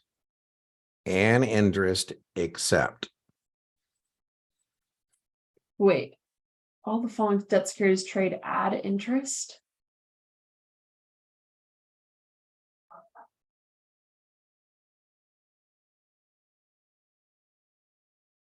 Well, to me, I'm looking at these, what's not the same? T-bill is like a zero coupon. That's correct. There is no calculation of accrued interest added to a T-bill. Yeah. All the other ones. So you are correct. The answer is C. T-bills trade without a calculation of accrued interest. 59. Your customer has mentioned that despite the fact their child most likely will not be going to college, they would like to invest for their child's education. As Okay. their registered rep, which would you recommend? Well, an HR 10 plan is for a self-employed person. That's so correct. Stupid. I mean, Coverdell is for education. Yeah. Mm-hmm.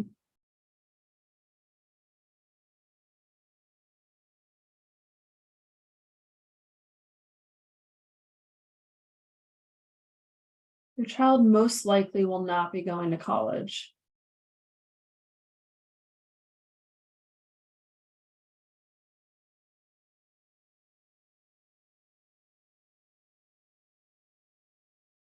Well, if they know that their kid most likely won't be going to college, you don't want to put your money in something that is designed specifically for college. Mm-hmm. Like in a 529 plan, right? Like The 529 is always going to be the winner between that and Coverdale, but a 529 isn't in the answer set. Correct. They would like to.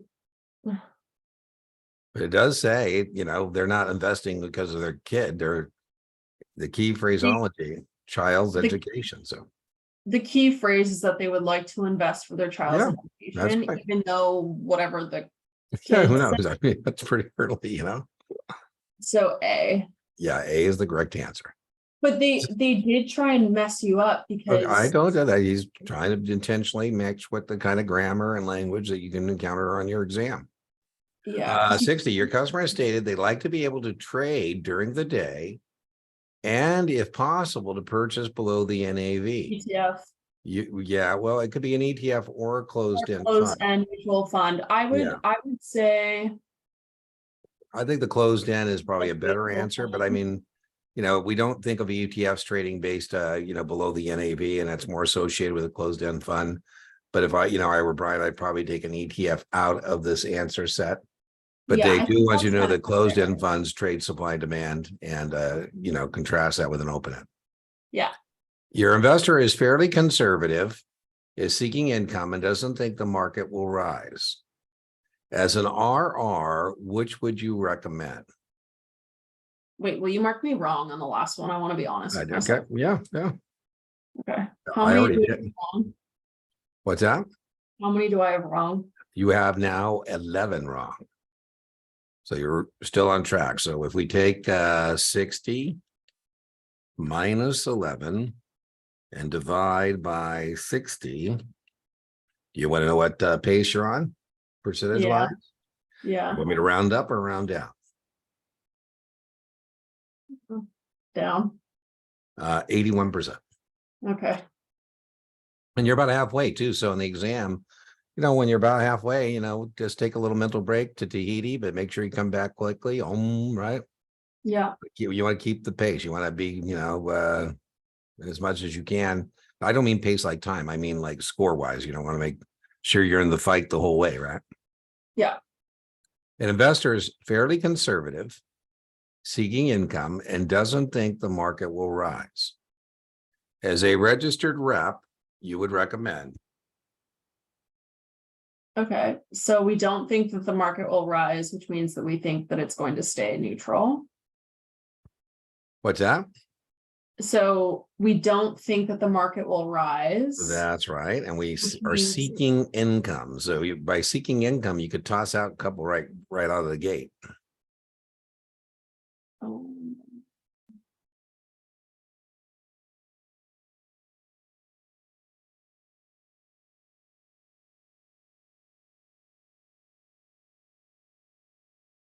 Well, I don't think that it's going to be a long straddle. Yeah, because you're paying. And when you're paying, that's not income. So Yeah. B is out. And buying a put, you're paying. Again, it's out. So you're trying to bring money in. Yeah. And in a credit call spread, credit means more money. But let me think about that for a second.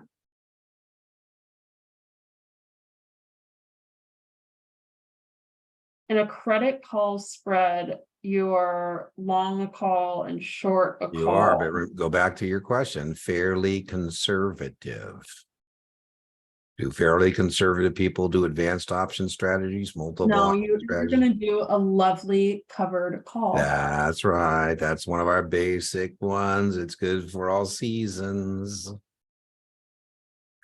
Yeah. Investors long an April 40 call and short a July 40 call. Okay.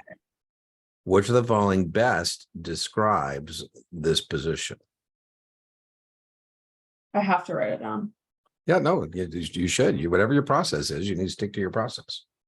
Short 1 XYZ July 40 call.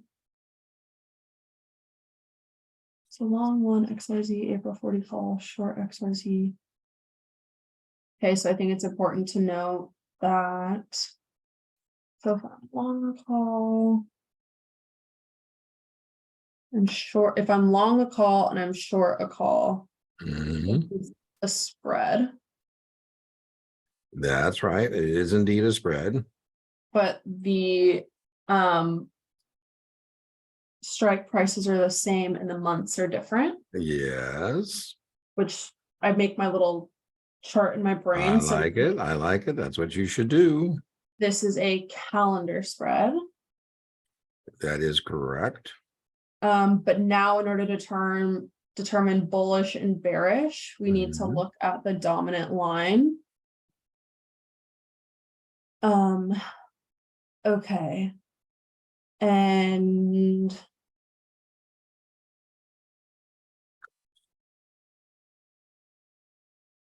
so you're right. The dominant one, you have to find out what is got the greater premium. The April 40 call or the July 40 call? well, you have to think about time. Perfect. That's exactly right. You got to think about time. It's called time value, as a matter of fact. Time value, and when you have longer time. Yeah. So we're gonna be thinking about the July. Oh, man, I'll tell you, sometimes you are so spot on. It's frightening. That is, So now we're looking at a short call, which is, I'm upper right quad bearish. man, that was impressive. So I'm two, not only impressed with you, I'm impressed with me as your tutor. Man, that was awesome. That was an awesome performance on what is a very difficult kind of a question. So very good, man. That was impressive. 63. Your customer invested in oil and gas direct participation program, was informed the partnership is to be dissolved and is concerned about their liability for outstanding debts. Upon liquidation of the DBP, there are 2 million in assets and an outstanding 5 million non-recourse loan. The mhm. RR would inform the customer that their liability will be.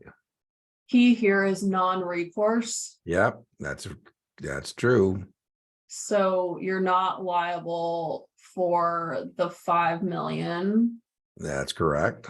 So let me just reread this again here. Customers invested, so you invested in this DPP. Mhm. The partnership is to be dissolved, is concerned about their liability for outstanding debts. Okay, so upon liquidation, the DDP or the DPP, there are 2 million in assets and an outstanding 5 million non-recourse loan. The registered representative would inform their customer that their liability would be. Well, we can take out the 5. There are 2 million in assets.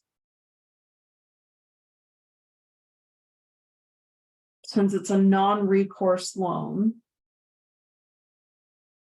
Upon liquidation of the DPP, there are 2 million in assets.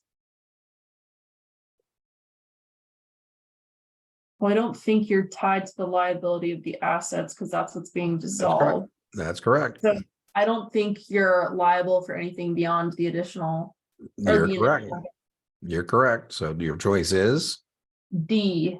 D as in dog is correct. A municipal security legal opinion covers which of the following?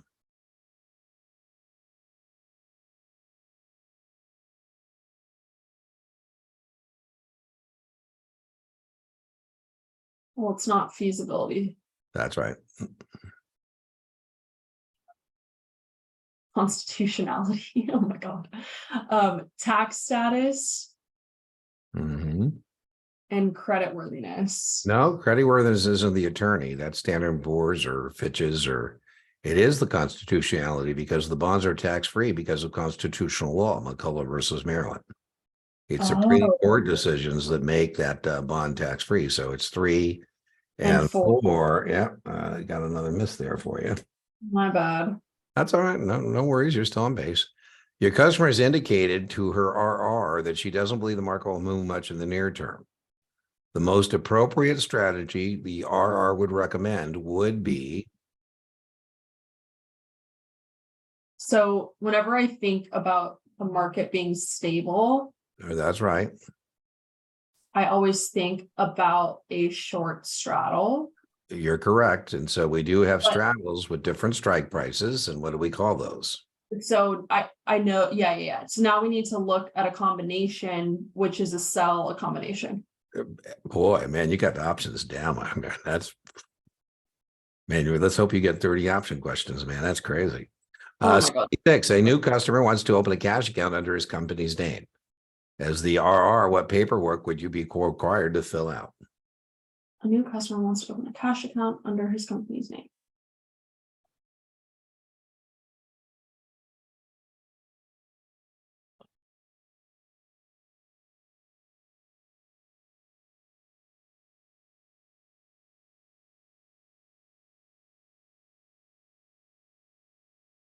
Cash account under his company's name. Well, cash account's not margin, Yeah, so it's not that. And if it's under his company's name, then it's a company. that's correct. Uh,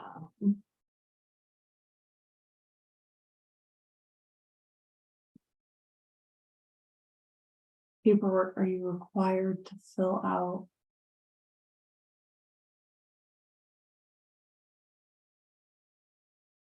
Well, I think a corporate resolution is You're correct. good. So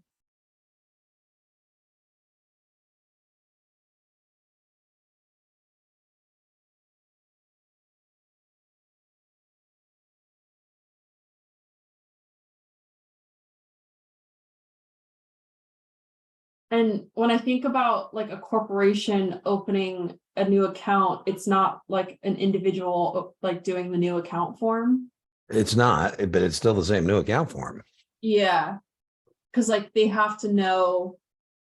So I would guess 1 and 2, but I'm You are sketched out. correct. You are correct, because we need to know which corporate officer is allowed to trade. Right? Yeah, Make sure this isn't the graveyard security guard and not the chief financial officer, right? So I have a 1 question. and 2. Now, if they want to do a margin account, then they'd need 3, but the answer is 1 and 2, which is choice C. You are correct. And Guesses do count as correct answers. corporate bylaws, like that's not a form. That's like, No, we need to see a copy of their bylaws if they want a margin account where it says they're specifically permitted as a corporation to engage in leverage transactions. Some Yeah. corporate charters specifically prohibit that. They are this right, corporation but it is was like, not allowed. but it said like, what form do you fill out? That's my Oh, yeah, point. you don't. Oh, yeah, absolutely. You're right. You don't fill out a corporate charter. Yeah, that's how I was Right like, on. like that Right on. one. That's the rule. The corporate charter is the rule of governance of the corporation. It's kind of like the constitution, if you will, for a corporation.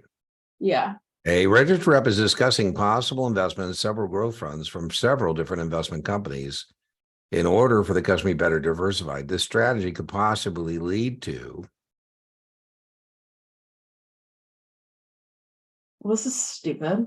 It is stupid. So which one of these says it's stupid? It's not reduced risk. It's not a better overall return because you're still investing in growth funds. Mhm. And this isn't a legal breakpoint sale. It's greater exposure to market risk because that's what's going to kill you. Well, but yeah, why, what's the difference between T. Rowe Price and Infidelity and their growth funds? It is D, right? Oh, it Looks like this is? rep, yeah, it looks like this rep might be trying to avoid breakpoints by putting all of these, this investment in a particular growth fund from one sponsor. So the 67 is D. Wait, that one really messed me up. I was All pretty right, well, because you would have greater exposure. Your exposure to the market is whether you've got all that money in one growth fund or several different growth funds. It's the same exposure level. That's X number of dollars in that asset allocation. I understand. Okay. But I need to think about this more of like the registered rep's decision to do Oh that. yeah, Why- you need to listen. why- Anytime you got to think about this like about human depravity and original sin, and that a broker is never going to do the right thing. And so if you have an answer that says this broker is ethically challenged for whatever reason, I joke. We sometimes call the compliance department the sales prevention department, right? Yeah, because why wouldn't they just put all Yeah. like X dollar into a growth fund That's and then right. reach a break point? Okay, I understand. Right on. Sorry. An institutional customer is considering investing in a CMO your company sponsors and has indicated they are most concerned with repayment risk. Which would be most appropriate?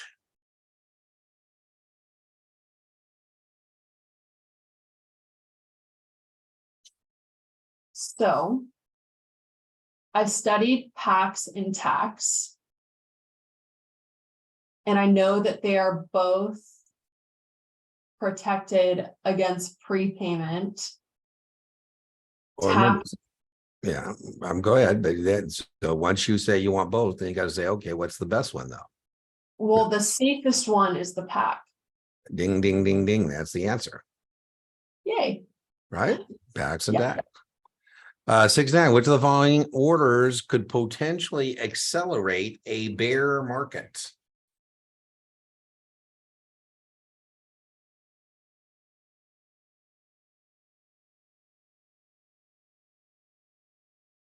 Accelerate a bear market.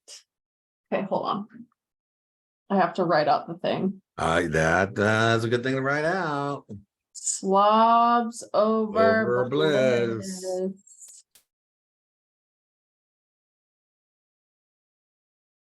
Okay, so a buy limit is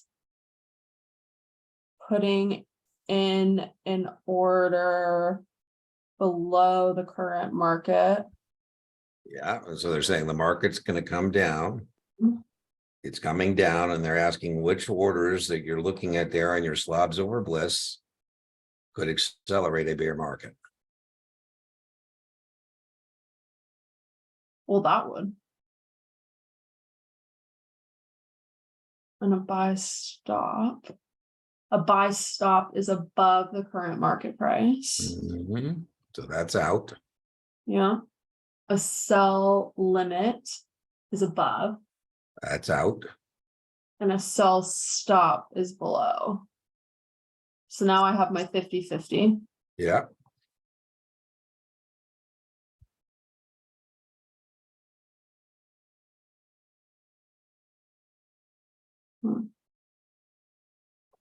Buy limit, sell stop.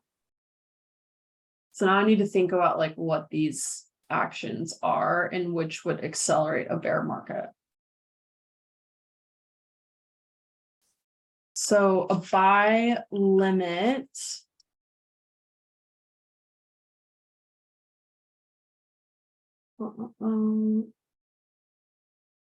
And a sell stop.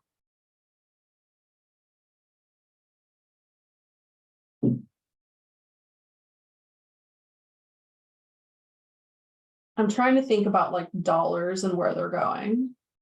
Well, what, so the buy limit and the sell stop, the buy limit may or may not ever get executed. Because the buy limit, you're saying you want your price or more, Yeah. or your price, or excuse me, your price or less. So then it's definitely gonna be the sell Yeah, when the stop. stop gets triggered, right? The stop gets triggered, It causing more could- selling volume, and the more stops get triggered. Now, the other Yeah. version you could expect of this on the test is accelerate a bull market, and you would be incorrect. It would be in the buy stop, right? So going up, it's going to be a buy stop. Going down, it's going to be a sell stop. Your customer informs you that news is expected on Datotech that she believes will have a big impact on the stock.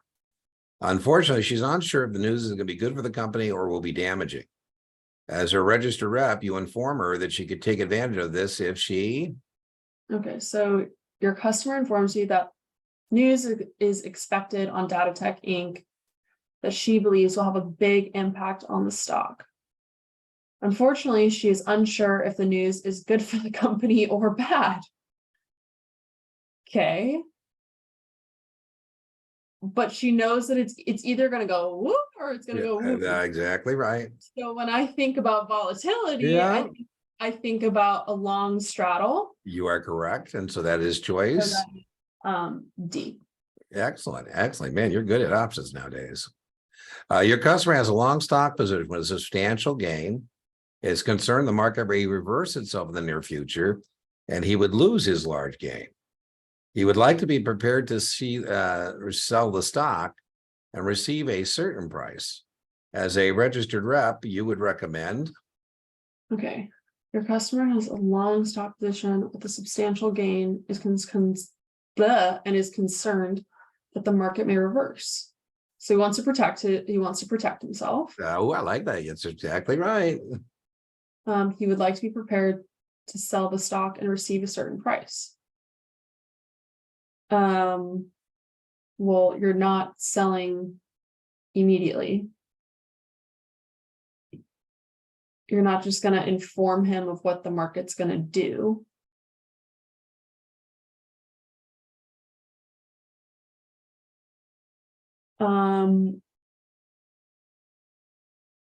Stop orders are used to protect. Place a sell stop order. Well, it says a certain price. Sell stop, it gets triggered, you don't get your price. I say, why don't we, Lauren, buy a put to protect that stock position? Now, you actually said protect. I Yeah, thought you were going to get it because I thought you were going to say, oh, protection costs money. Buy a put, right?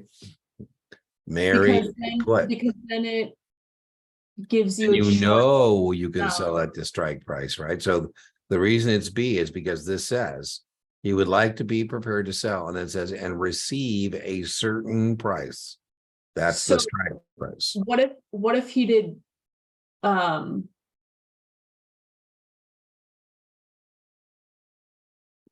he added in the trigger? What if he did Well, but then it would have said, it said, I mean, A could have been the answer if it didn't say certain price.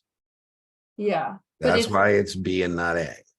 if it was a stop limit If it would have order, said he wants to be, he would like to protect himself without paying a premium, mm, right? Something like that, well, then it would be a sell stop. got it. But buying a put that obviously Very Tesla, we buy puts to protect stock position. So, but your point, there's two things you can do to protect a stock position, A and B. It just happens this question, it is B. got it. Okay. Damn it. Yeah, that's all right. I thought you were on a roll with options, but that's okay. I marked you wrong, but you're still doing great. All the following securities are backed by the full faith and credit of the United States government, except.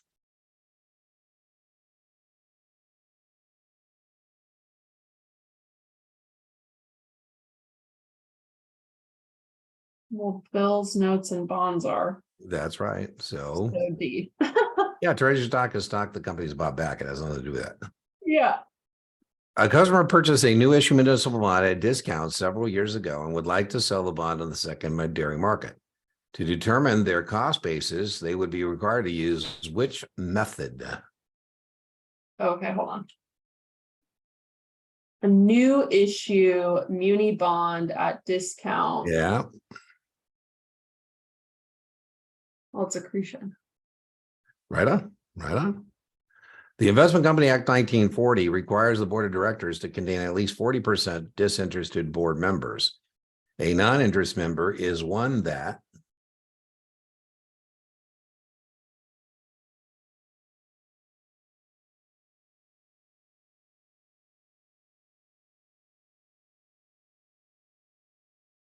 A non-interested member. This is talking about shareholders, like, this is talking about which one of these people can we put on the board of our mutual fund who's not going to be considered interested. This is somebody who's going to be yeah, represented so in the public. this, don't tell me. This is I'm not. not otherwise employed by the investment company. You got it. It's correct, right? Okay. Customers currently invest in a direct participation program that provides her with significant passive income. She'd like to find an additional direct participation program that would help her offset this income. As a registered rep, you might recommend.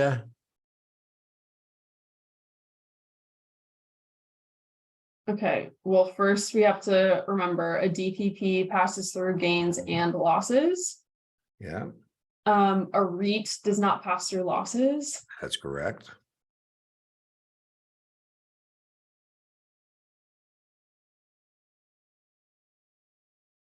So she would like to find an additional DPP that would help offset this income, meaning she wants more income. No, offset this income. So she's trying to get Offset. some She's tax advantage. She's looking for a tax advantage.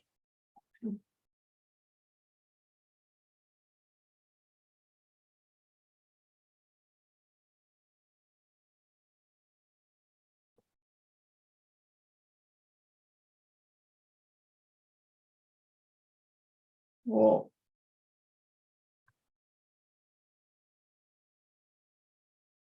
I don't like Brian's phraseology here, but I like what he's getting at in the question. But okay. So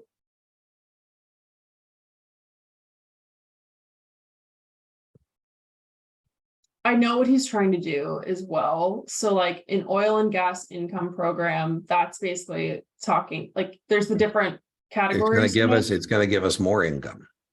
Yeah, so that's not it. That's right. Low income housing is like one of the safest. Well, yeah. And what else does low income housing have?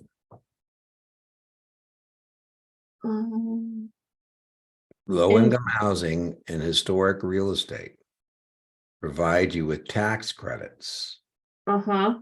which are a dollar for dollar whack out of your tax bill. Yeah.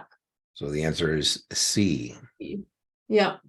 I don't like the phraseology, but I do want you to know that low-income housing and historic real estate provide tax credits. A customer has noticed the beta on a particular stock is 1. This means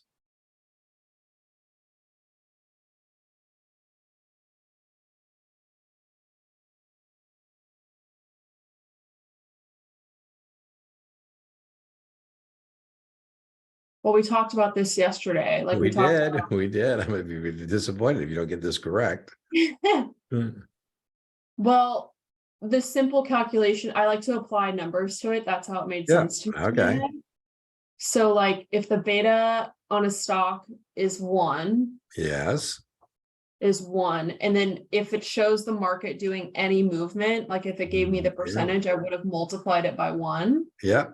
So If you multiply something by 1, it's going to equal the overall that's market. there you go. Perfect. B as in boy. An investor age 53 would like to maximize income with moderate risk. He makes $75,000 a year and is invested for the past 15 years. Which investment would be most appropriate for this customer? 53 would like to maximize income and okay with a little bit of risk. Mhm.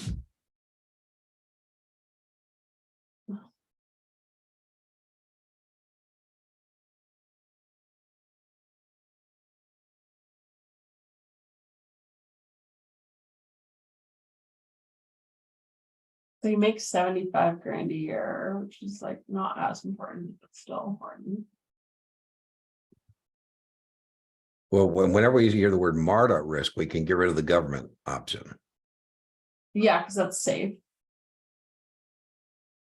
It says maximize income. We can get rid of a stock that grows over time. Yeah, because that's not going to be, that's like you buy and you hold it That's for a right. while. And money markets don't pay much. No, this is going to be a real estate Yeah, because investment. remember the real estate, you're collecting the rent payments, the lease payments. Yep. So the Yep. answer is D. You have learned that your customer is subject to an IRS alternative minimum tax. This is testable. I know this. Which investment would be least appropriate? All right, show off. Tell us what it is. Okay, if you're subject to the AMT, you're supposed to invest in the public activity on. Right. So least appropriate is private. Yes. So I need to figure out which one of these is private.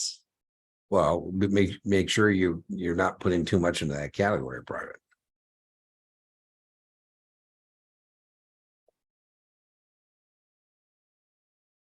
Well, state of New York. Well, the geo's fine. That's not a preference item. No, I'm sorry, I'm just going through them. Okay.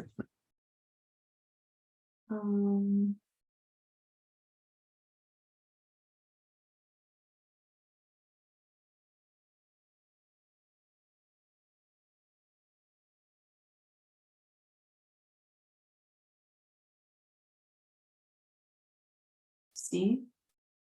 I'm sorry. C. B as in boy or D as in dog? Wait, I said C. Oh, well, you missed it. The No, corporate bonds are wait, fully how? taxable. The corporate bonds are fully taxable. You never are subject to the AMT. You're just paying taxes on corporate Oh, bonds. that's so stupid. Why am And I AMT is about industrial development revenue bonds, private activity. Yeah, The answer was D as in dog, and that's a I bad knew miss. that. That is so That's a dumb. bad miss. That was a bad miss, my friend. AMT is always a muni. Oh my god. Well, a private activity muni, private activity, right? Yeah. In discussions with your customer, he tells you he wants to buy 1,000 shares of an internet related stock. As the RR for the account, you would.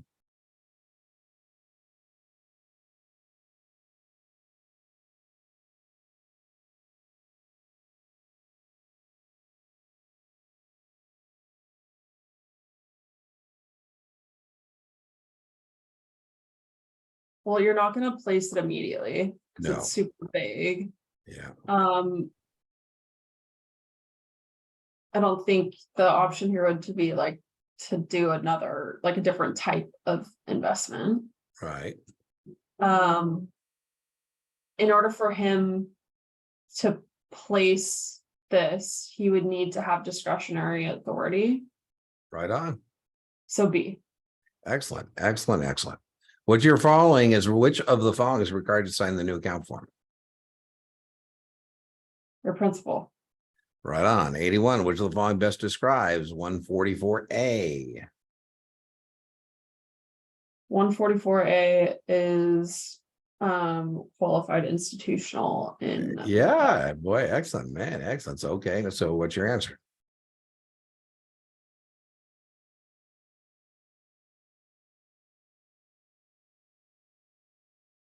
A, sorry. Yeah, indeed, indeed.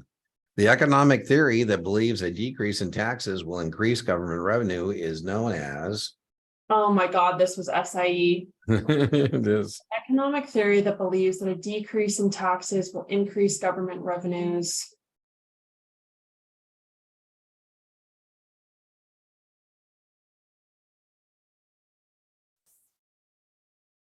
Tell me if I'm right, if it's A between A and B. Neither of those is correct. Oh, wow, I would have gotten this. Do you think this will be on the 7? No, I don't. I think, I don't know why Brian's got these economics. It looks like he's got two of them. We've seen. This is supply side theory. Like we're going to give the money to the consumers. They're going to spend it. When they spend it, the government ends up getting more money. Okay. So By the way, Keynes and demand side are the same things. B and D are the same things. And then classical theory isn't anything that's like you do nothing. What's that? It's classical, like you just let it. That's do its- called laissez-faire. Laissez-faire is let the market, visible hand take care. Yes. Okay. Lord John Maynard Keynes was, even in his time, was a very famous economist, and the what you just said, that's classical economics, and it said in the long run it'll fix itself. And then Mr. Keynes responded to his critics by saying, in the long run, we're all dead. So maybe we should do something now, during the Depression, to get things fired back up again. An investor owns a 6% convertible debenture trading at 90. It's convertible into the stock at 50. If the common stock is trading 2 points below parity, what is the current market price? Oh, I like this. Kind of interesting. A lot of words. A lot of words, but you said you like math, so behind all the words is some math. Convertible debenture currently trading at 90. It's convertible into XYZ's common stock at $50 a share. Okay, so that's my CP. That's right. You got to find out that's your CP, your conversion price. So you need to establish. Hold on. I need to do my conversion ratio. Right on.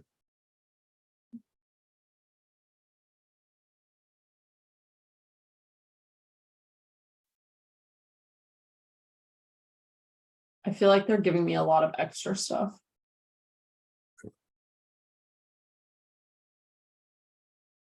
One sec.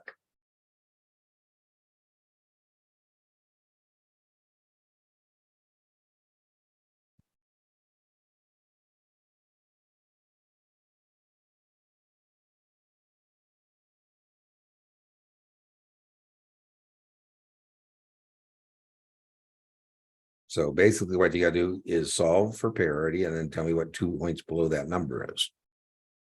No.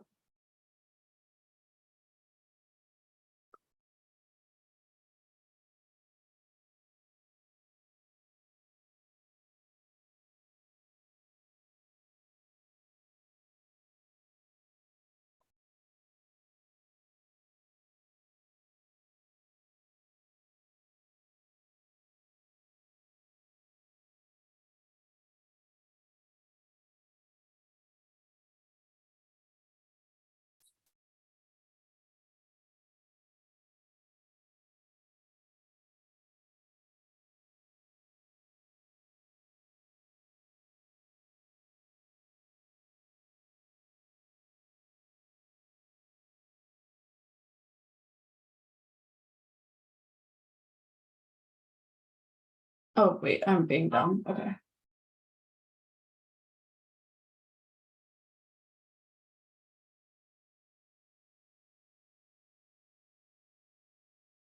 .2 points below.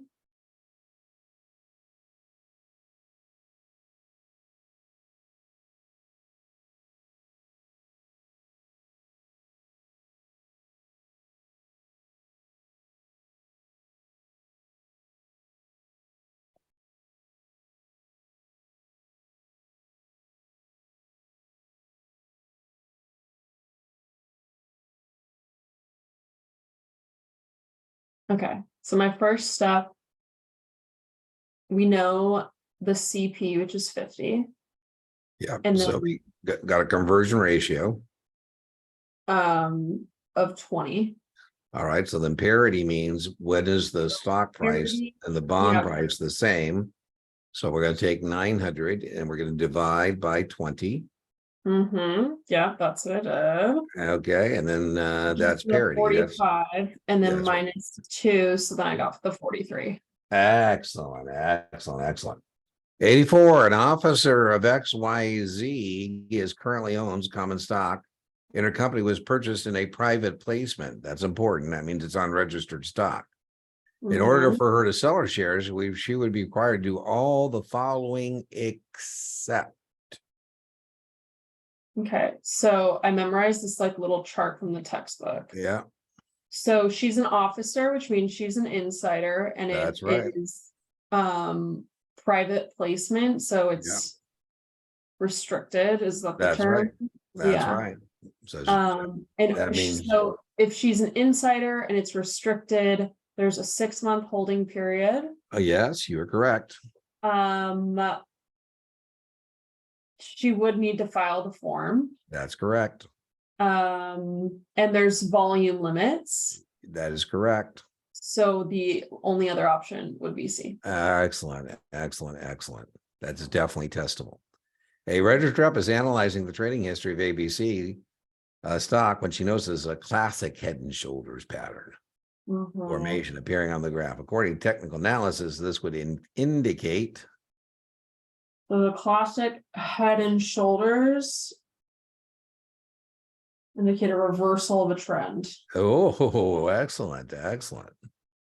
The Federal Reserve Board's most common tool when affecting monetary policy is, again, we do not care. It's buying and selling government securities. But again, I don't know why Brian, I'm going to give him some grief when I see him, but he needs to update this. It's okay. We'll count this as one of the 10 that's not graded. What's that? You know how it's like there's 135 questions, but 10 of them. Yeah. Oh, there you go. Yeah. I don't think he's got 125 here, I think. Oh, okay. But let's see if he's got. No, he's got 125. So, all right. So, an investor is considering purchasing high yield bonds. Would be most concerned with.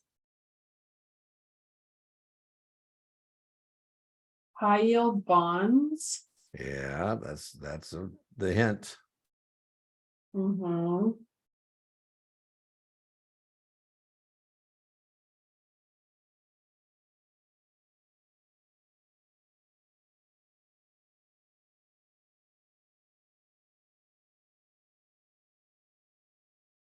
Well, whenever I think about like our standard thing for interest rates, as interest rates go up, bond prices go down. Well, remember, there's two risks to bonds. You just told me one risk, interest rate risk.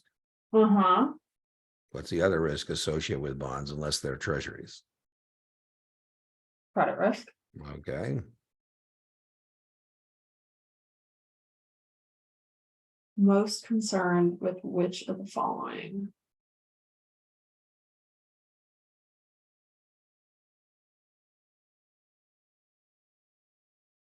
Well, since it's not telling me what type of bonds they are, I think you're going to be concerned with credit risk. You are correct. You are correct. In junk bonds. An investor is considering diversifying their portfolio by including international stocks. You recommend that they consider ADRs as an efficient way to invest internationally. All the following statements concerning ADRs are true, except. So they do facilitate domestic trading of foreign securities. They do. They are concerned with currency risk. That's right.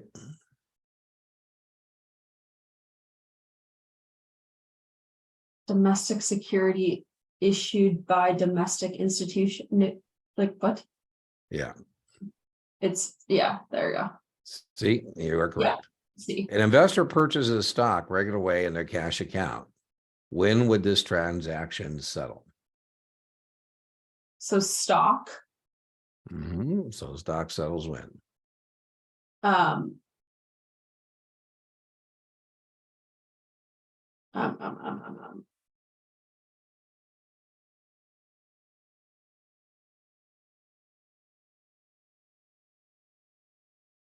C.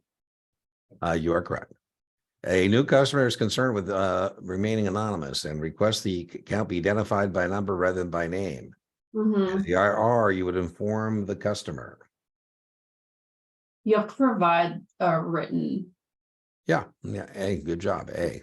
I haven't had anybody tell me he's seen that in a long time, and all of a sudden somebody saw it again. So some of these I've questions, seen they it. go in the I've Q seen bank it and they on a come out. lot of. I've seen it on a lot of practice Have you? exams. Have you? So it used to be, I'm talking about always about the actual exam, but people Yeah. have been seeing it lately. 91, investor has opened a new options account at your BD.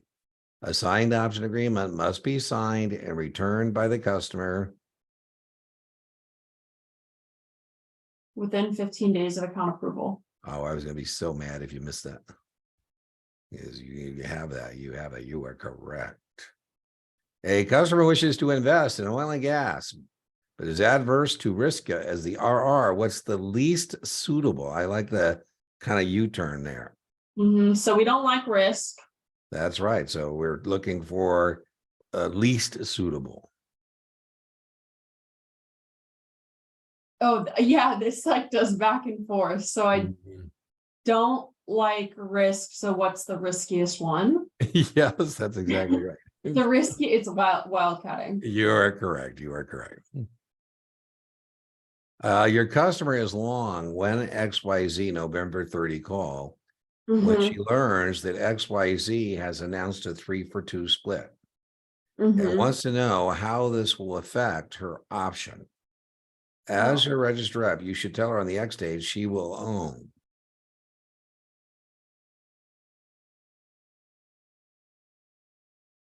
Okay, hold on. I need to just like simplify this in my head because Yeah. one, just think about it as 100 shares to That's start. right. Well, think of it, the cash equal to the aggregate exercise price. So before we do anything, this is $3,000 worth of stock. It will always be $3,000 worth of stock.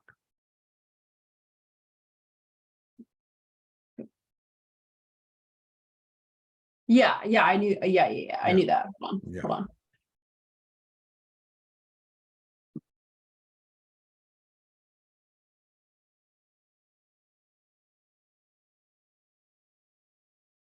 on. My trick is I multiply by the first number and divide by the second when you're Yeah, doing it. that works every time. So what would you got an answer? So I know it's 150 shares, but I need to figure out. Well, do you really though? I'm not so sure you do, but yeah, go ahead. No, it's the same. So it's You're right. because the money is the same. But So it that's would right. be What'd you say? I'm sorry. C. You're correct. Your customer has just purchased common stock of Hop to the Moon Brewery at a Rule 147 offering. As mentioned, he's a friend that would like to purchase the stock. As are, you would inform him of which of the following. Okay, so 147 is the intrastate situation. That's exactly what that is. Okay. So I'm going to say I'm the customer. I just bought this. Great. Okay. A friend would also like to purchase the stock. Mhm.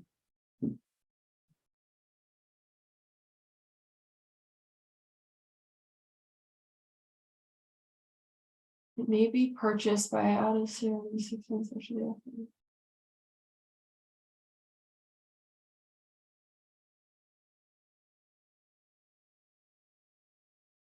Well, this is one where you do have to wait the 6 months. Yeah, that's right. So your answer So I is? know that 3 is correct. And it's state residents. That's right. So 2 and 3. Excellent. Excellent. A U.S. Treasury bond is currently quoted 94.08, 94.16. What is the dollar amount difference between the bid and the ask?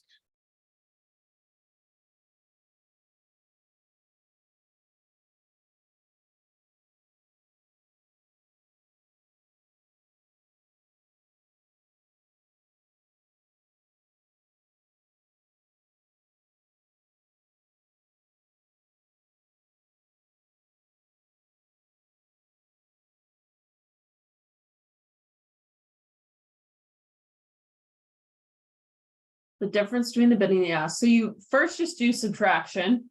Yeah, you could, there's a couple ways to go. Math is always a couple ways to go about it. That's certainly a way you could go about it. So I just subtracted and I got the 0.08. Okay, so now what do you gotta do with that 0.08? You gotta remember it's in what? Eighths, 30 seconds, 64ths? Treasury bond, US Treasury bond is 32nd. That's right, so.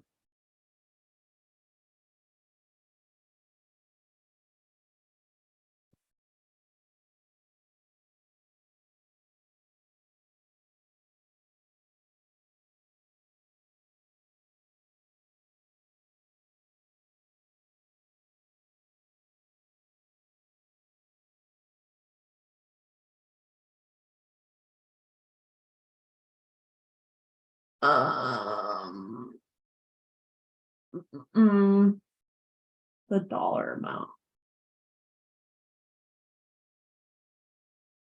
I think you move it over one. Is it B?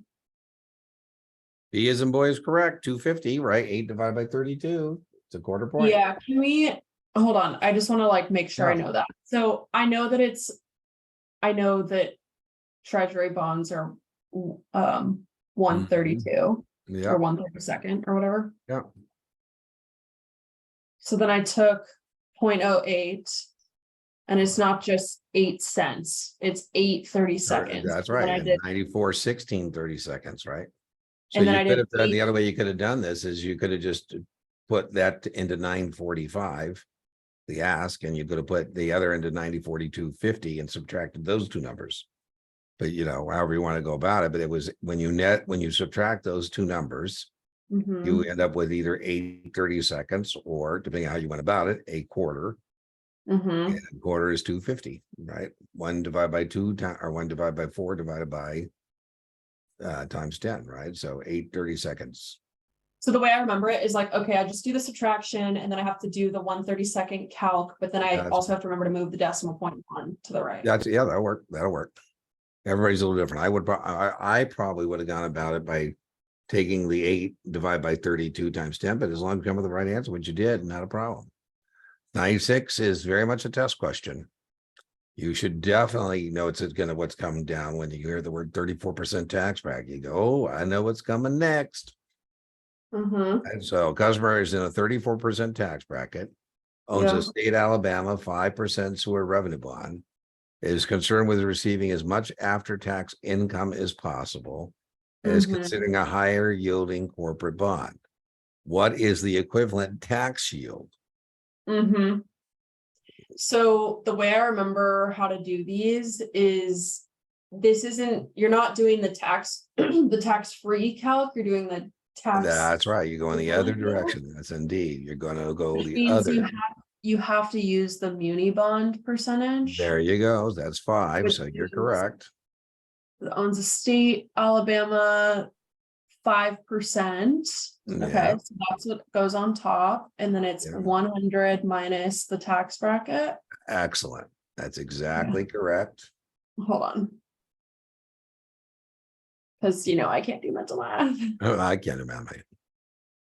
I just taught a 3-day class, and I had this guy in class, and boy, you get very impressive. He was doing the math quicker than I could even put it up on the slide. I'm like, wow. 7.5%. Excellent. But The VIX. The VIX is very testable. I would know the VIX is based on the S&P 500. Yep. It mimics the volatility stocks and underlying options, known as the fear index. The VIX tracks. Oh, I'm sorry, I gave you the answer. No, I know that this is Okay. the S&P 500. Yeah. But I've also seen I would another. also know that it goes the opposite direction, right? So if The the S&P market's 500. going down, the VIX is going up. Yeah, it's inverse. I know that. That's right. The city of Portsmouth, Virginia is considering building a new bridge and wants to issue a new bond to pay for its construction. The principal and interest will be paid by tolls. However, the Okay. tolls are insufficient. The city will back the bond with its full faith and credit. This type of bond is known as. Okay, so.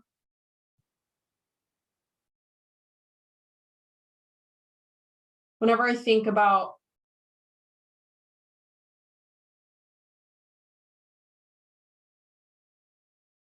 So it's a revenue bond initial. I think about it in like 2 steps. That's right. But if it goes, if the whole revenue situation doesn't Yeah. work out, kind of Yep. triggers the taxing authority. So it's a Yep. double barrel. Yeah, perfect. Your institutional client would like to sell their stock they purchased in a private placement 1 year ago. As their RR, you would inform them. Okay, wait, hold on. Your institutional client would like to sell their stock they purchased in a private placement a year ago.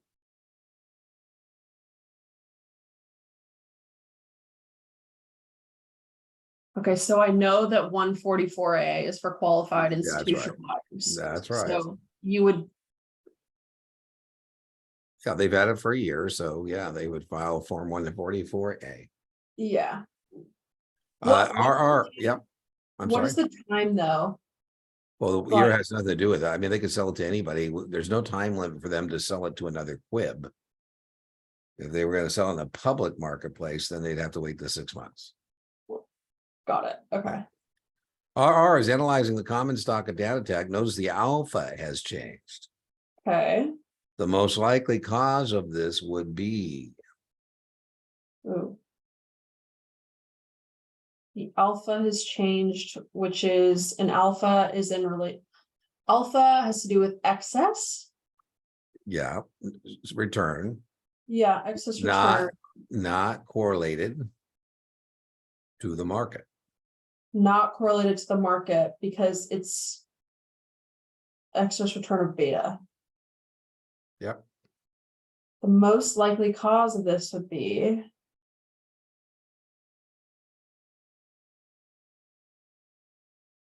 well, it's not based on the market. Nope. So it's not the overall market has gone up. Nope.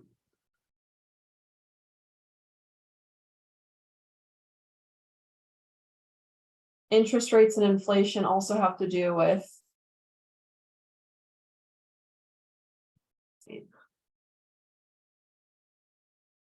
let me think about this.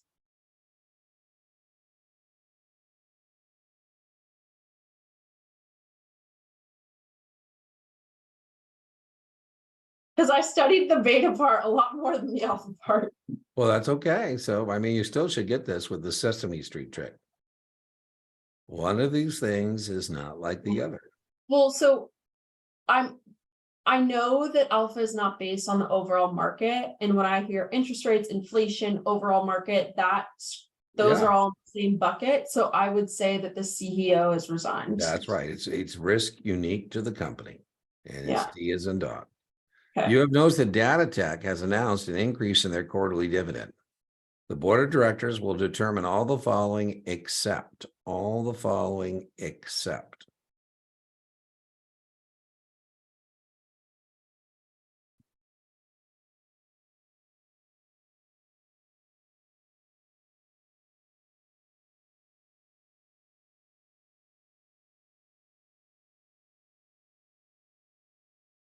Well, they do the declaration date. They declare the dividend. They declare the dividend.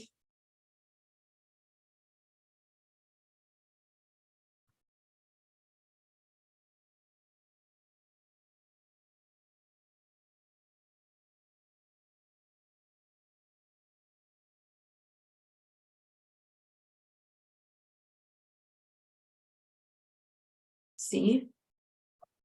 It's B as in boy. Is that what you said? No, mark me wrong. All right. The X date, remember, is set by the Uniform Practice Code. It's 1 business day prior to record. It's a function of secondary trading. So B is the answer. B is in boy. Okay, because they set the record date and the That's payable right. date. Yep. X Yeah. dividend is just always going to become. That's right. 1 business day before whatever they set as the record indeed. Got it. Okay, that was stupid. All right. And then remember, selling dividends is a big no-no. Your Yeah. customer is interested in opening a new margin account. Your firm is concerned about the interest charge on the amount borrowed. As the registered rep, you tell them or direct them to.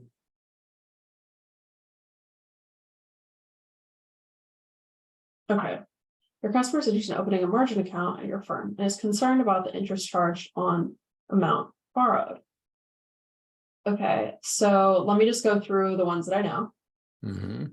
The hypothecation agreement and the credit agreement are required forms. Hypothecation agreement is me basically using securities as collateral. That's right. Put in collateral and the street name of my broker dealer. You don't feel your responsibilities. I'm selling you out.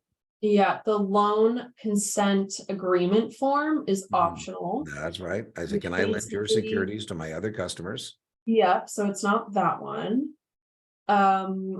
The disclosure document, That tells you the margin is hazardous to your financial health. yeah, so I would say A. You're correct.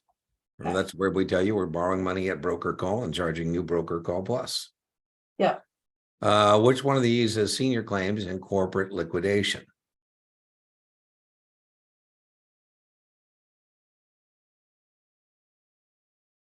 Okay, common stock is last, Yeah, then it goes preferred stock. yeah.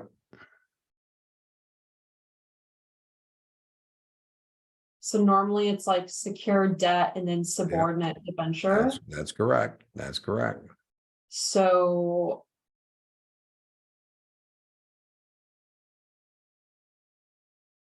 a mortgage bond.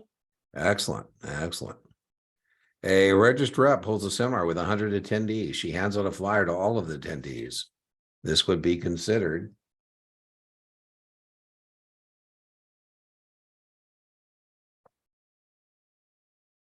So I'm holding a seminar with 100 attendees.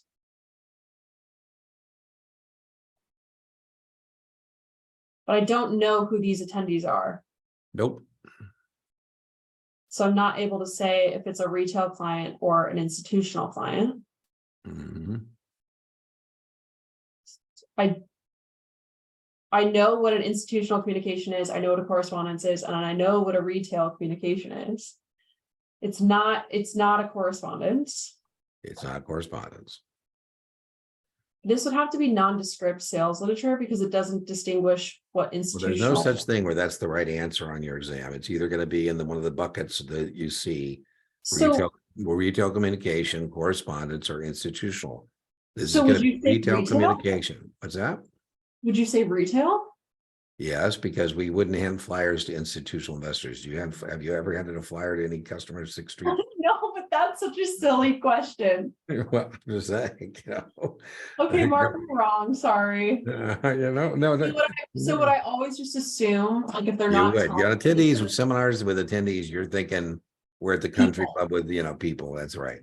Oh, 105, a married couple in their early 30s has $50,000 to invest for a down payment on a new house in the city. They currently have 100,000 in stocks and bonds and understand the fundamentals of investing. The most suitable recommendation would be.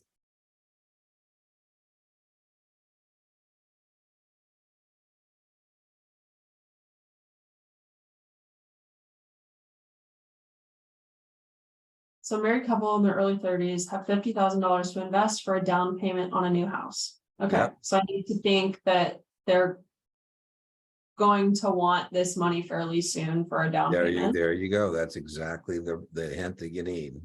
Yeah.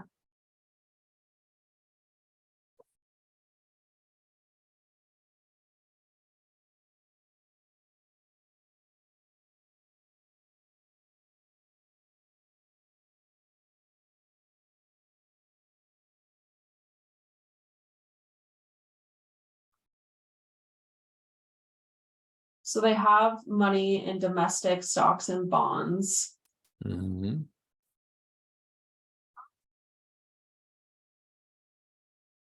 So they're already invested in domestically. Yeah. So there's two things that I need to think here. I need to think a little bit about diversification and a little bit about liquidity. Well, why do you have to think about diversification when there's nothing in this question about diversification? That's true.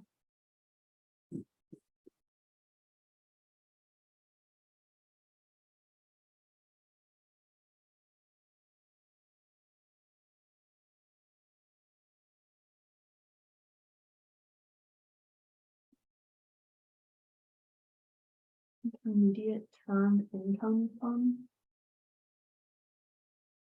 I mean, I would put it into something that I can get in and out Yeah, easily. that's what I'm is gonna that? put it in C, but I Not don't. see the think that- ETF, it's the cash reserve fund is a money market fund, but maybe you didn't know that. A Delaware cash reserve is a money market fund, and so it should be in a money market fund. Oh, I didn't know that. Yeah, well, now you do. I'm marking you wrong. Wait, And a cash- analyzing a new school bond about to be issued by local school district, a registered rep would be concerned about which of the following. Wait, I'm still stuck on that last one. A cash reserve fund is a money. Why won't they just tell me money market fund? Well, it's easy, who knows? Brian's maybe trying to make sure everybody gets a miss. But do you think on the exam they would have money market fund? They would have money market. They have that house story. And the answer is a money market. The one they like of the test, Lauren, is that your client has moved been relocated by their employer to a new city, and they're renting while they, investigate various neighborhoods, and they're going to be buying a house, and they have the proceeds from their house in California. And what should you do? And you say, put it in a money market, right? Yeah, that's what I was thinking, but I didn't like the answer set, so that's why I Well, chose. yeah. Okay. And analyze a new school bond about to be issued by the local school district. Registered rep would be concerned about which of the following. Okay, so these are things that people are concerned about for Yeah. So what kind of bond is this? Yeah, right This is on. a It's a GO. GO bond. this is a GO.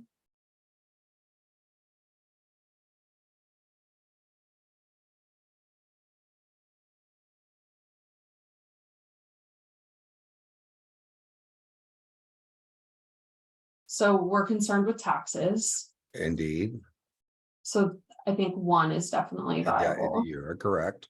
So now we're 1 and 3 or 1 and 4. Mhm. So 1 and 3 or 1 and 4. Well, GO bonds have statutory debt limits. Mhm.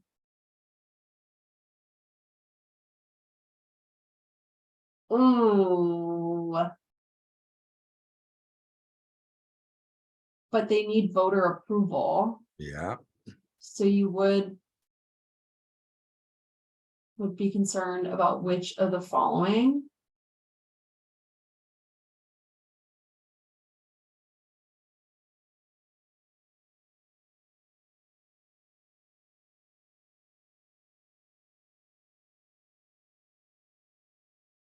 One and 4. Excellent. Excellent. So the legal limits one kind of. Some bonds have it, some bonds do not. So you were not correct when you said GOs have legal limitations. Some do, some don't. Okay, got it. Which of the following bonds would most likely be called? I like this one. This is a judgment question. Mhm.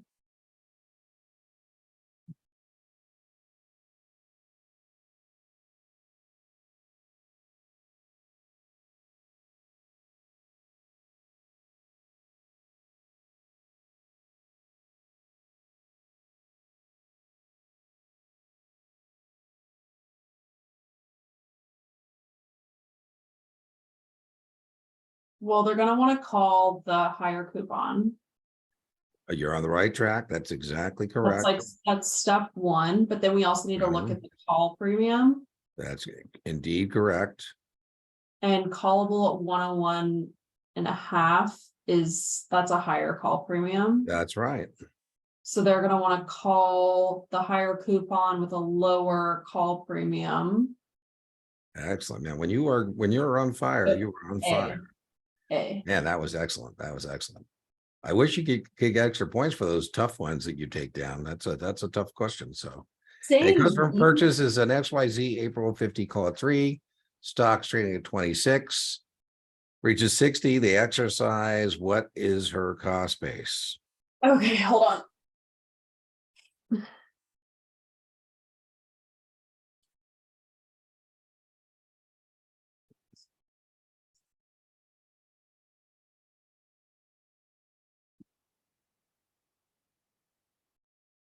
When the stock reaches 60, she exercises.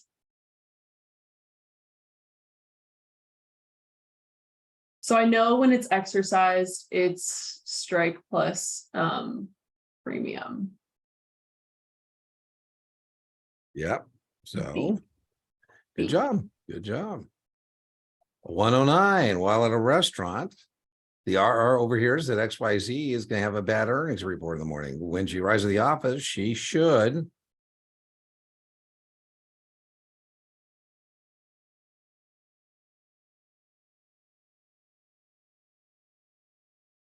Well, I feel like, well, while at a restaurant, you overhear. I can't tell you when I spent a lot of my career in San Francisco. I can't tell you how many dumb men and women I've heard have conversations in places they shouldn't be having them. Well, if I'm just accidentally overhearing something, that's not Okay, so I just necessarily, stay out of trouble. yeah.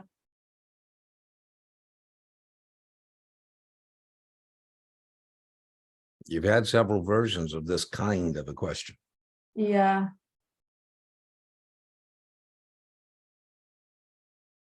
Yeah, I think you should always think of it as a series 7, you have a babysitter.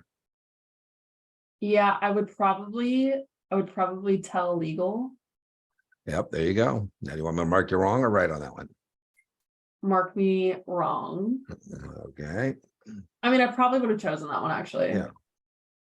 Because like, yes, I would love to use it for my own account. I would love to use it for the other accounts that I manage, but I Yeah. just feel like that's, No, that's called, yeah, you're going to go to jail, my friend, if you do that. yeah, that's just really bad.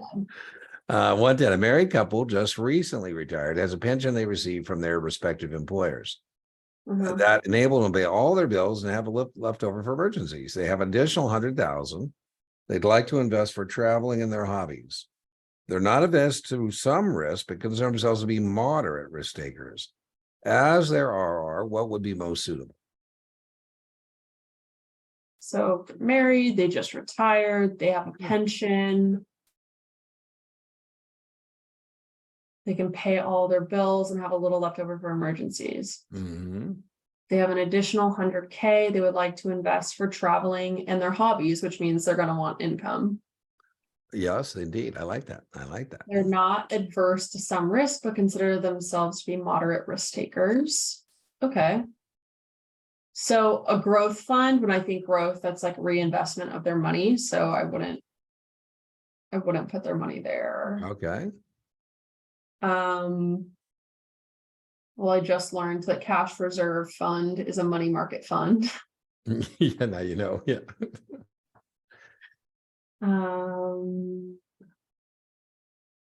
An income fund. And then an opportunity fund.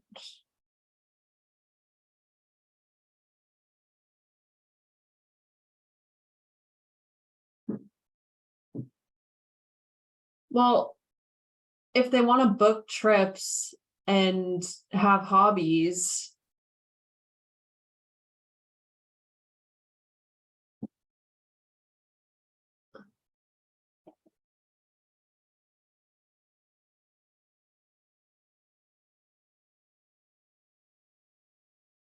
I'm trying to remember what an opportunity fund is. There's no such thing as an opportunity fund. It's just their brand of a overseas fund. Okay. I don't think that has anything to do with this It does question. not. It does not. So now I'm between C and D. Yep. So you're going to say a money market, or you're going to say an equity income fund. And you know what an equity income fund is? That's stocks that pay dividends. Well, that's what I'm going to do then. Excellent. That's exactly what you got to do. 111, investors long an ABC May 40 call for 600 and short an ABC May 50 call for 200. To maximize his profit, he would.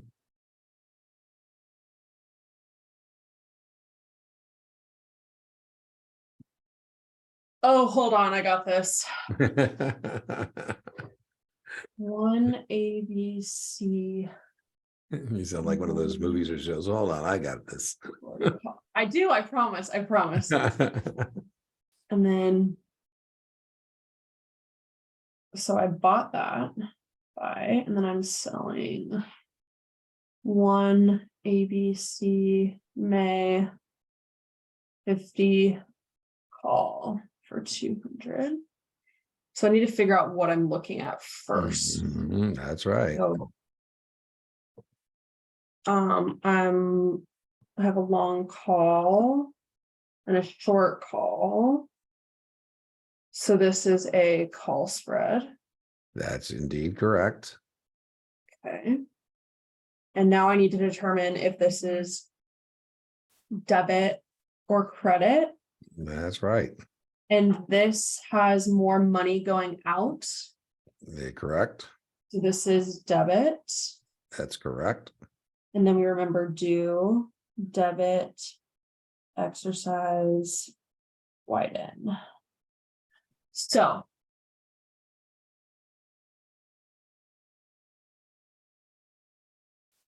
I want the spread to widen. Yep. So I know that it's 1. Mhm. It's either 1 and 3 or 1 and 4.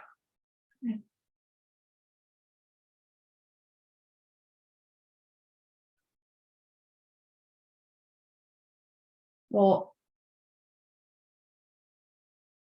if I allow both of these to expire, what would happen? I'm just like thinking about this hypothetically. If I allow both to expire, what would happen? Well, you don't get to decide whether the thing is going to expire or be exercised. That's up to the Yeah. marketplace in terms of what ABC as a stock does. Right. So if the spread is widening, exercise. Yeah. So 1 and 3. Excellent. Excellent. I'm meant telling you, your options is really, really on track. So that's good for you. It's going to be a strength going into your exam. Jane Doe, custodian for Johnny Doe in UGMA. What is the limit of the amount gift Jane can give to Johnny?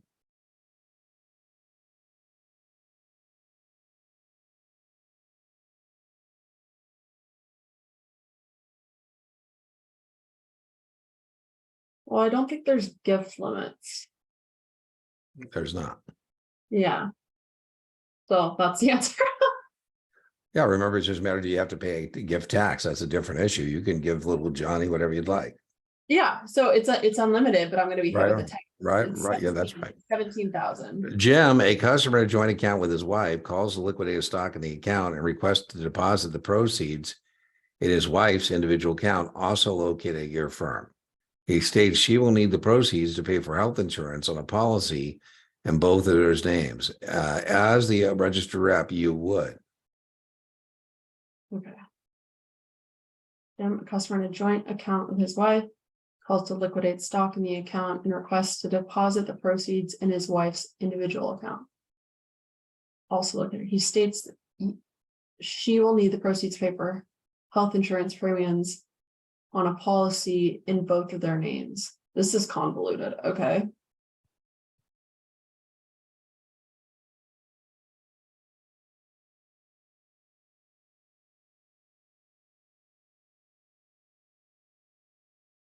So I know that in a joint account,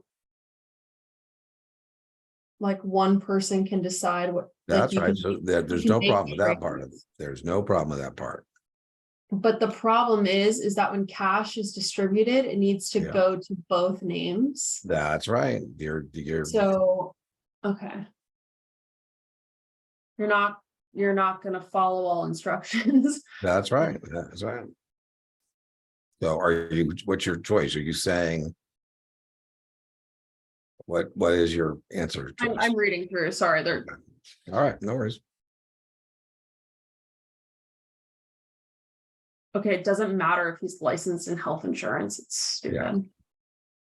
You're not just going to follow all the instructions.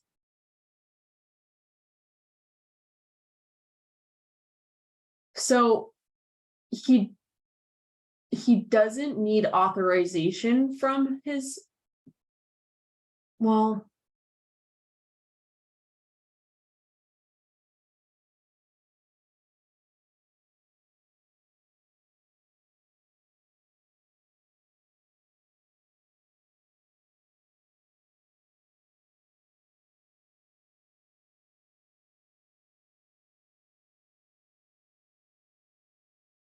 I'm messing myself up mentally on this one.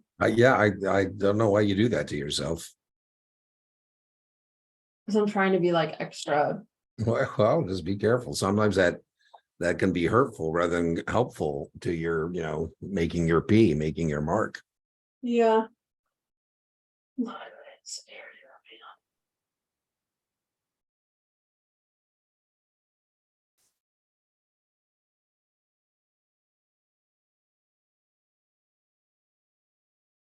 If he got authorization,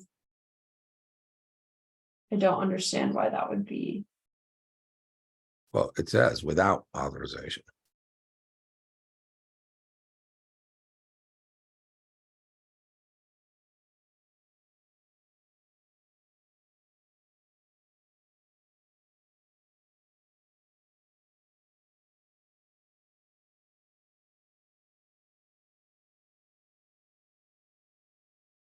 I'm like going brain dead. Just pick one. You either miss it or you don't. Pick it and move on. Okay. I've already delayed my next session for you, so we need to Oh, kind I'm of. so sorry. I'm sorry. Okay, I would That's just. all right. That's okay. It's all right. If she was, I just texted her and we're gonna start a little. I said, Lauren's my favorite, so Okay, I would just pick C and move on. you got it right. So I don't Okay. know, like, every time you need to talk out loud because I need to hear what you're thinking. But Yeah, almost always your thinking is complete and you yeah, have the right answer. yeah, And I don't know, I'm just worried about, you come back to the right answer. That's good. So, you yeah, start to kind of drift a little bit. I go, oh. And then you come back and stick the landing. I'm like, okay. yeah, I'm not quite sure why I did take another trip around the airport before landing the plane, right? So yeah. I listen, I think you have the brain power, so that's not a problem. I Okay. worry in general about people wearing themselves out doing that. I haven't found as your tutor that that's true of you. So, I don't want to put on you statistics of other people, but Right, right. I do have other, people who it becomes a problem because they're wearing themselves out and I don't know, it's like a lithium battery that has X number of cycles before they're so. Yeah. Okay, 14. An RR receives notice from the customer's son that his father has passed away. The son informs the RR he has power of attorney over his father's account. The son requests that all assets in the account be liquidated. The RR would be required to. Sure. So father has passed away. The son informs registrar that he has power of attorney over his father's account. Power of attorney doesn't matter anymore after someone dies. Perfect. Perfect, right? You The nailed it. son requests that all assets in the account be liquidated. You don't follow instructions from the son because his power of attorney is no longer That's there. exactly right. This is very testable. What I suggested you might want to do with this when I send it to you is on some of these accept questions like this one. Some of Yeah. these questions that Brian has are just spot on. And Uh-huh. you might want to get rid of the accept. And what I would do is consider turning them into poor man's flashcards. Where now Yeah, on the those are the things that you do. That's what you do when someone dies. yeah, that's just spot on a question, right? So now you have a question you can read just to kind of warm up to the night before the exam or the morning of the exam, just reading some questions, some right answers to kind of, and by the way, remember I'm saying you the rationale, you can do the same with the rationale, just read the rationale, Yeah. get comfortable with some of those as well. Yeah. All right, 115, all the following would be eligible to receive a break point from an investment company except.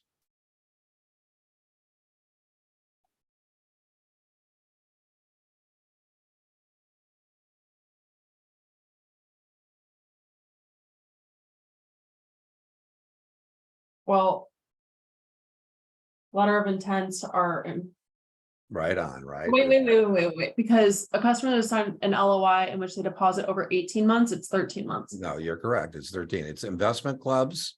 And that wasn't in here, but it's the 18 months is the problem. That's right. A Yeah. customer age 40 currently has a 401k with his employer wants to invest additional assets for retirement. Okay. With a 401k as well as Social Security, the additional investment would be used only for emergencies and therefore does not want to be required to take a distribution. What should the RR recommend?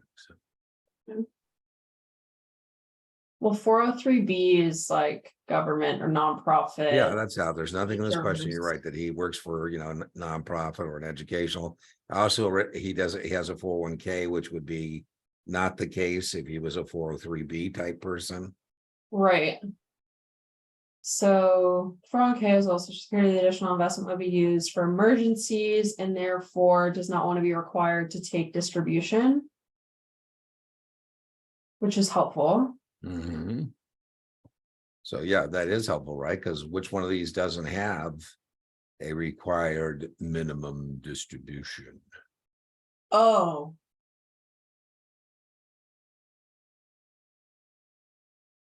Well, IRAs have required.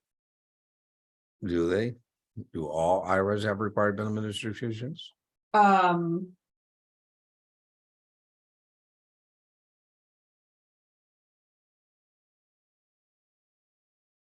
Hold on.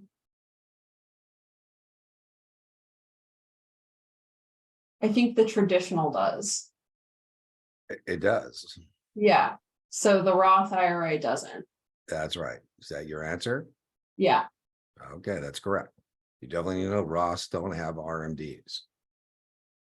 New customer age 50 who like to open an account. All the following deposits may indicate money laundering except.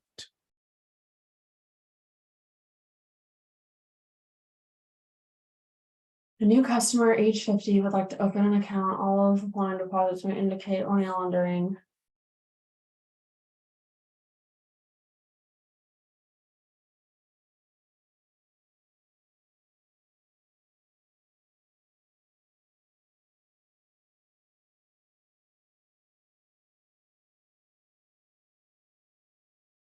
Oh God.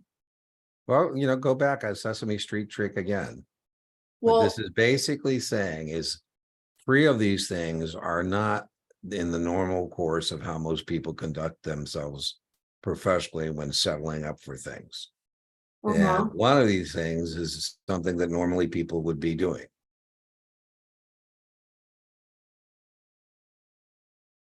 well, a personal check is like a normal thing. Yeah, that's right. So, you know, you write me a check, a personal check to fund your account. That doesn't set off a red flag. If you bring in bearer securities, or if your physical possession would be, you're presumed to be the owner, like, you know, foreign bonds or something.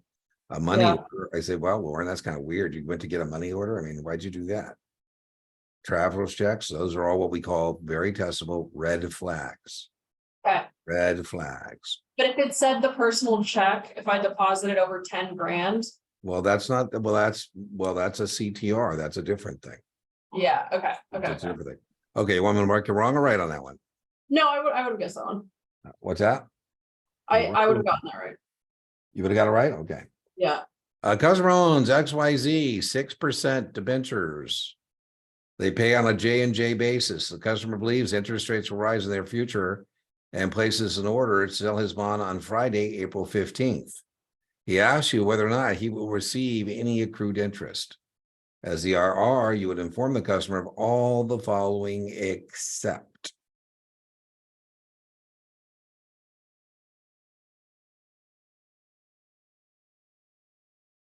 So I know the interest accrues up to the day before the settlement. So is A true or false? The interest accrues on an actual day basis. Do we use actual days on corporate bonds? No. Yeah, we don't, right? We use months Yeah. that have, So it'd be A. yeah, why burn up brain cells, right? Here's Brian's trying to get you to go down some road you don't need to go. Yeah, I don't want to calculate the days. Yeah, exactly. By the way, you should think about that when you're taking the test. Like, okay, is this really what I got to do? I mean, is there a hack here somewhere? One Yeah. idea: an investor wants to invest internationally to hedge the U.S. economy. He would like relatively good quality, but he's adverse to currency risk. Mhm. Which of the following would you not recommend?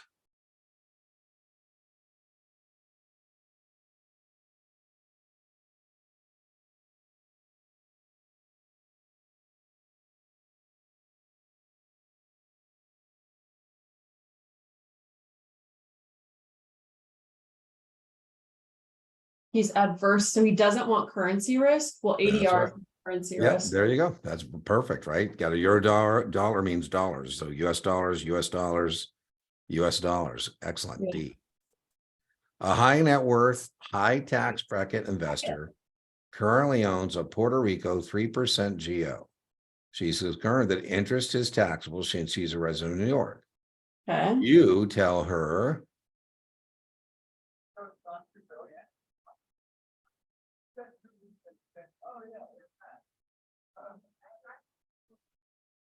Well, I know that the territories are triple tax free, that's right. So what Yeah. comes closest to saying that?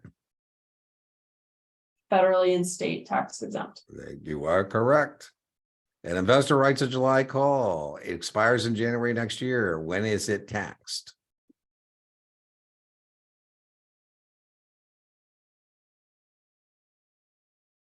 Investor writes a call, but it expires. Oh, I know this. It's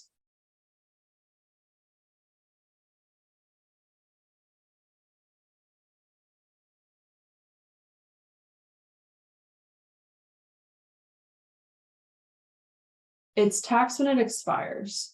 Right on. B as in boy. Which of the following would be least suitable for an investment for investors seeking conservative monthly income? Least suitable.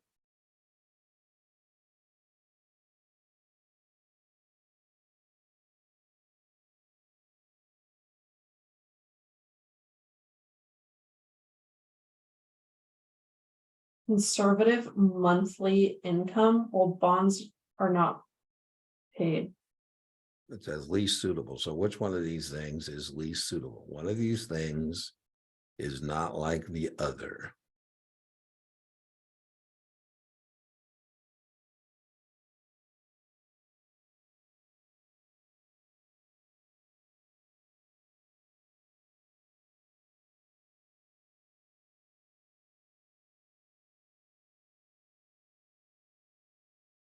CD. Indeed, you got it correct. 123. You should miss this one because you missed it earlier. Let's not miss it again. Huh. What bond would be subject to the alternative minimum tax?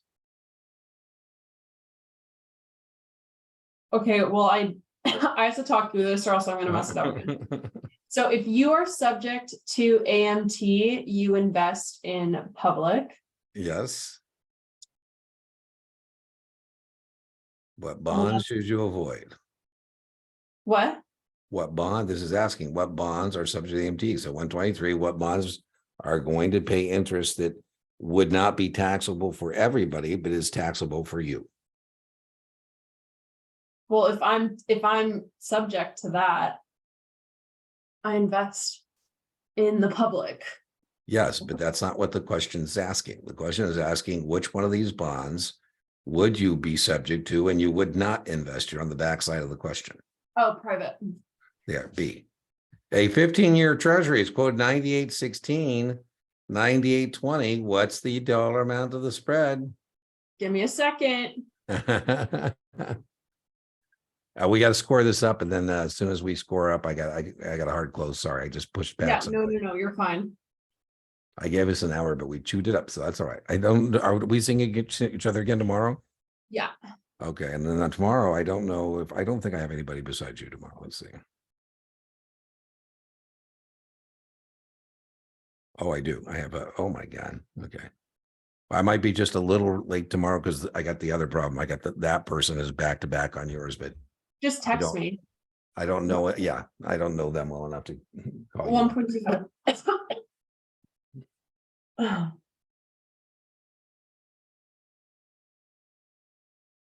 Oh, wait, did I do that one? 98.2 minus 98.16, which is 0.04. You do 4 over 32, 0.125, 1.25. Excellent, excellent. And R has learned that her customers inherited a large stock portfolio from his recently deceased aunt. This is a test question. The first step the RR would want to take is. So I inherited a large stock portfolio from my dead aunt. You did. Determine what the original cost basis is for the stock. If the inheritance is contested, if the customer determine the cost basis for the stock on the date the aunt passed away.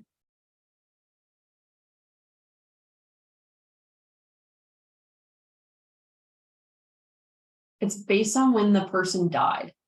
That's right. So that would be my answer. Yeah, now I'm going to get you this. So you know, your score was 84%. Woo-hoo. I And also this, feel like we were kind of hard on my grading. what's that? I feel like this was like a true honest score. No, it is. It's got very strong correlation.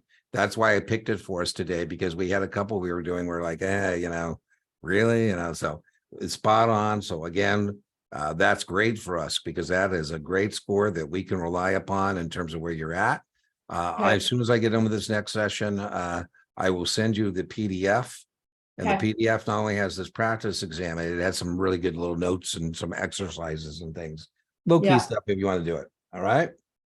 Thanks, Dean. You're the And my best. pleasure. Hey, very impressive on the options, young lady. Oh man, I'm telling you that some of that was, Do you I think think it's I'll pass actually on better than Monday? 84 because some of those 80 points you got, it's not weighted, but if it were me, I'd give you a couple points because you got some real tough ones there a couple times. Do you think I'll pass Monday? Oh, absolutely. Absolutely.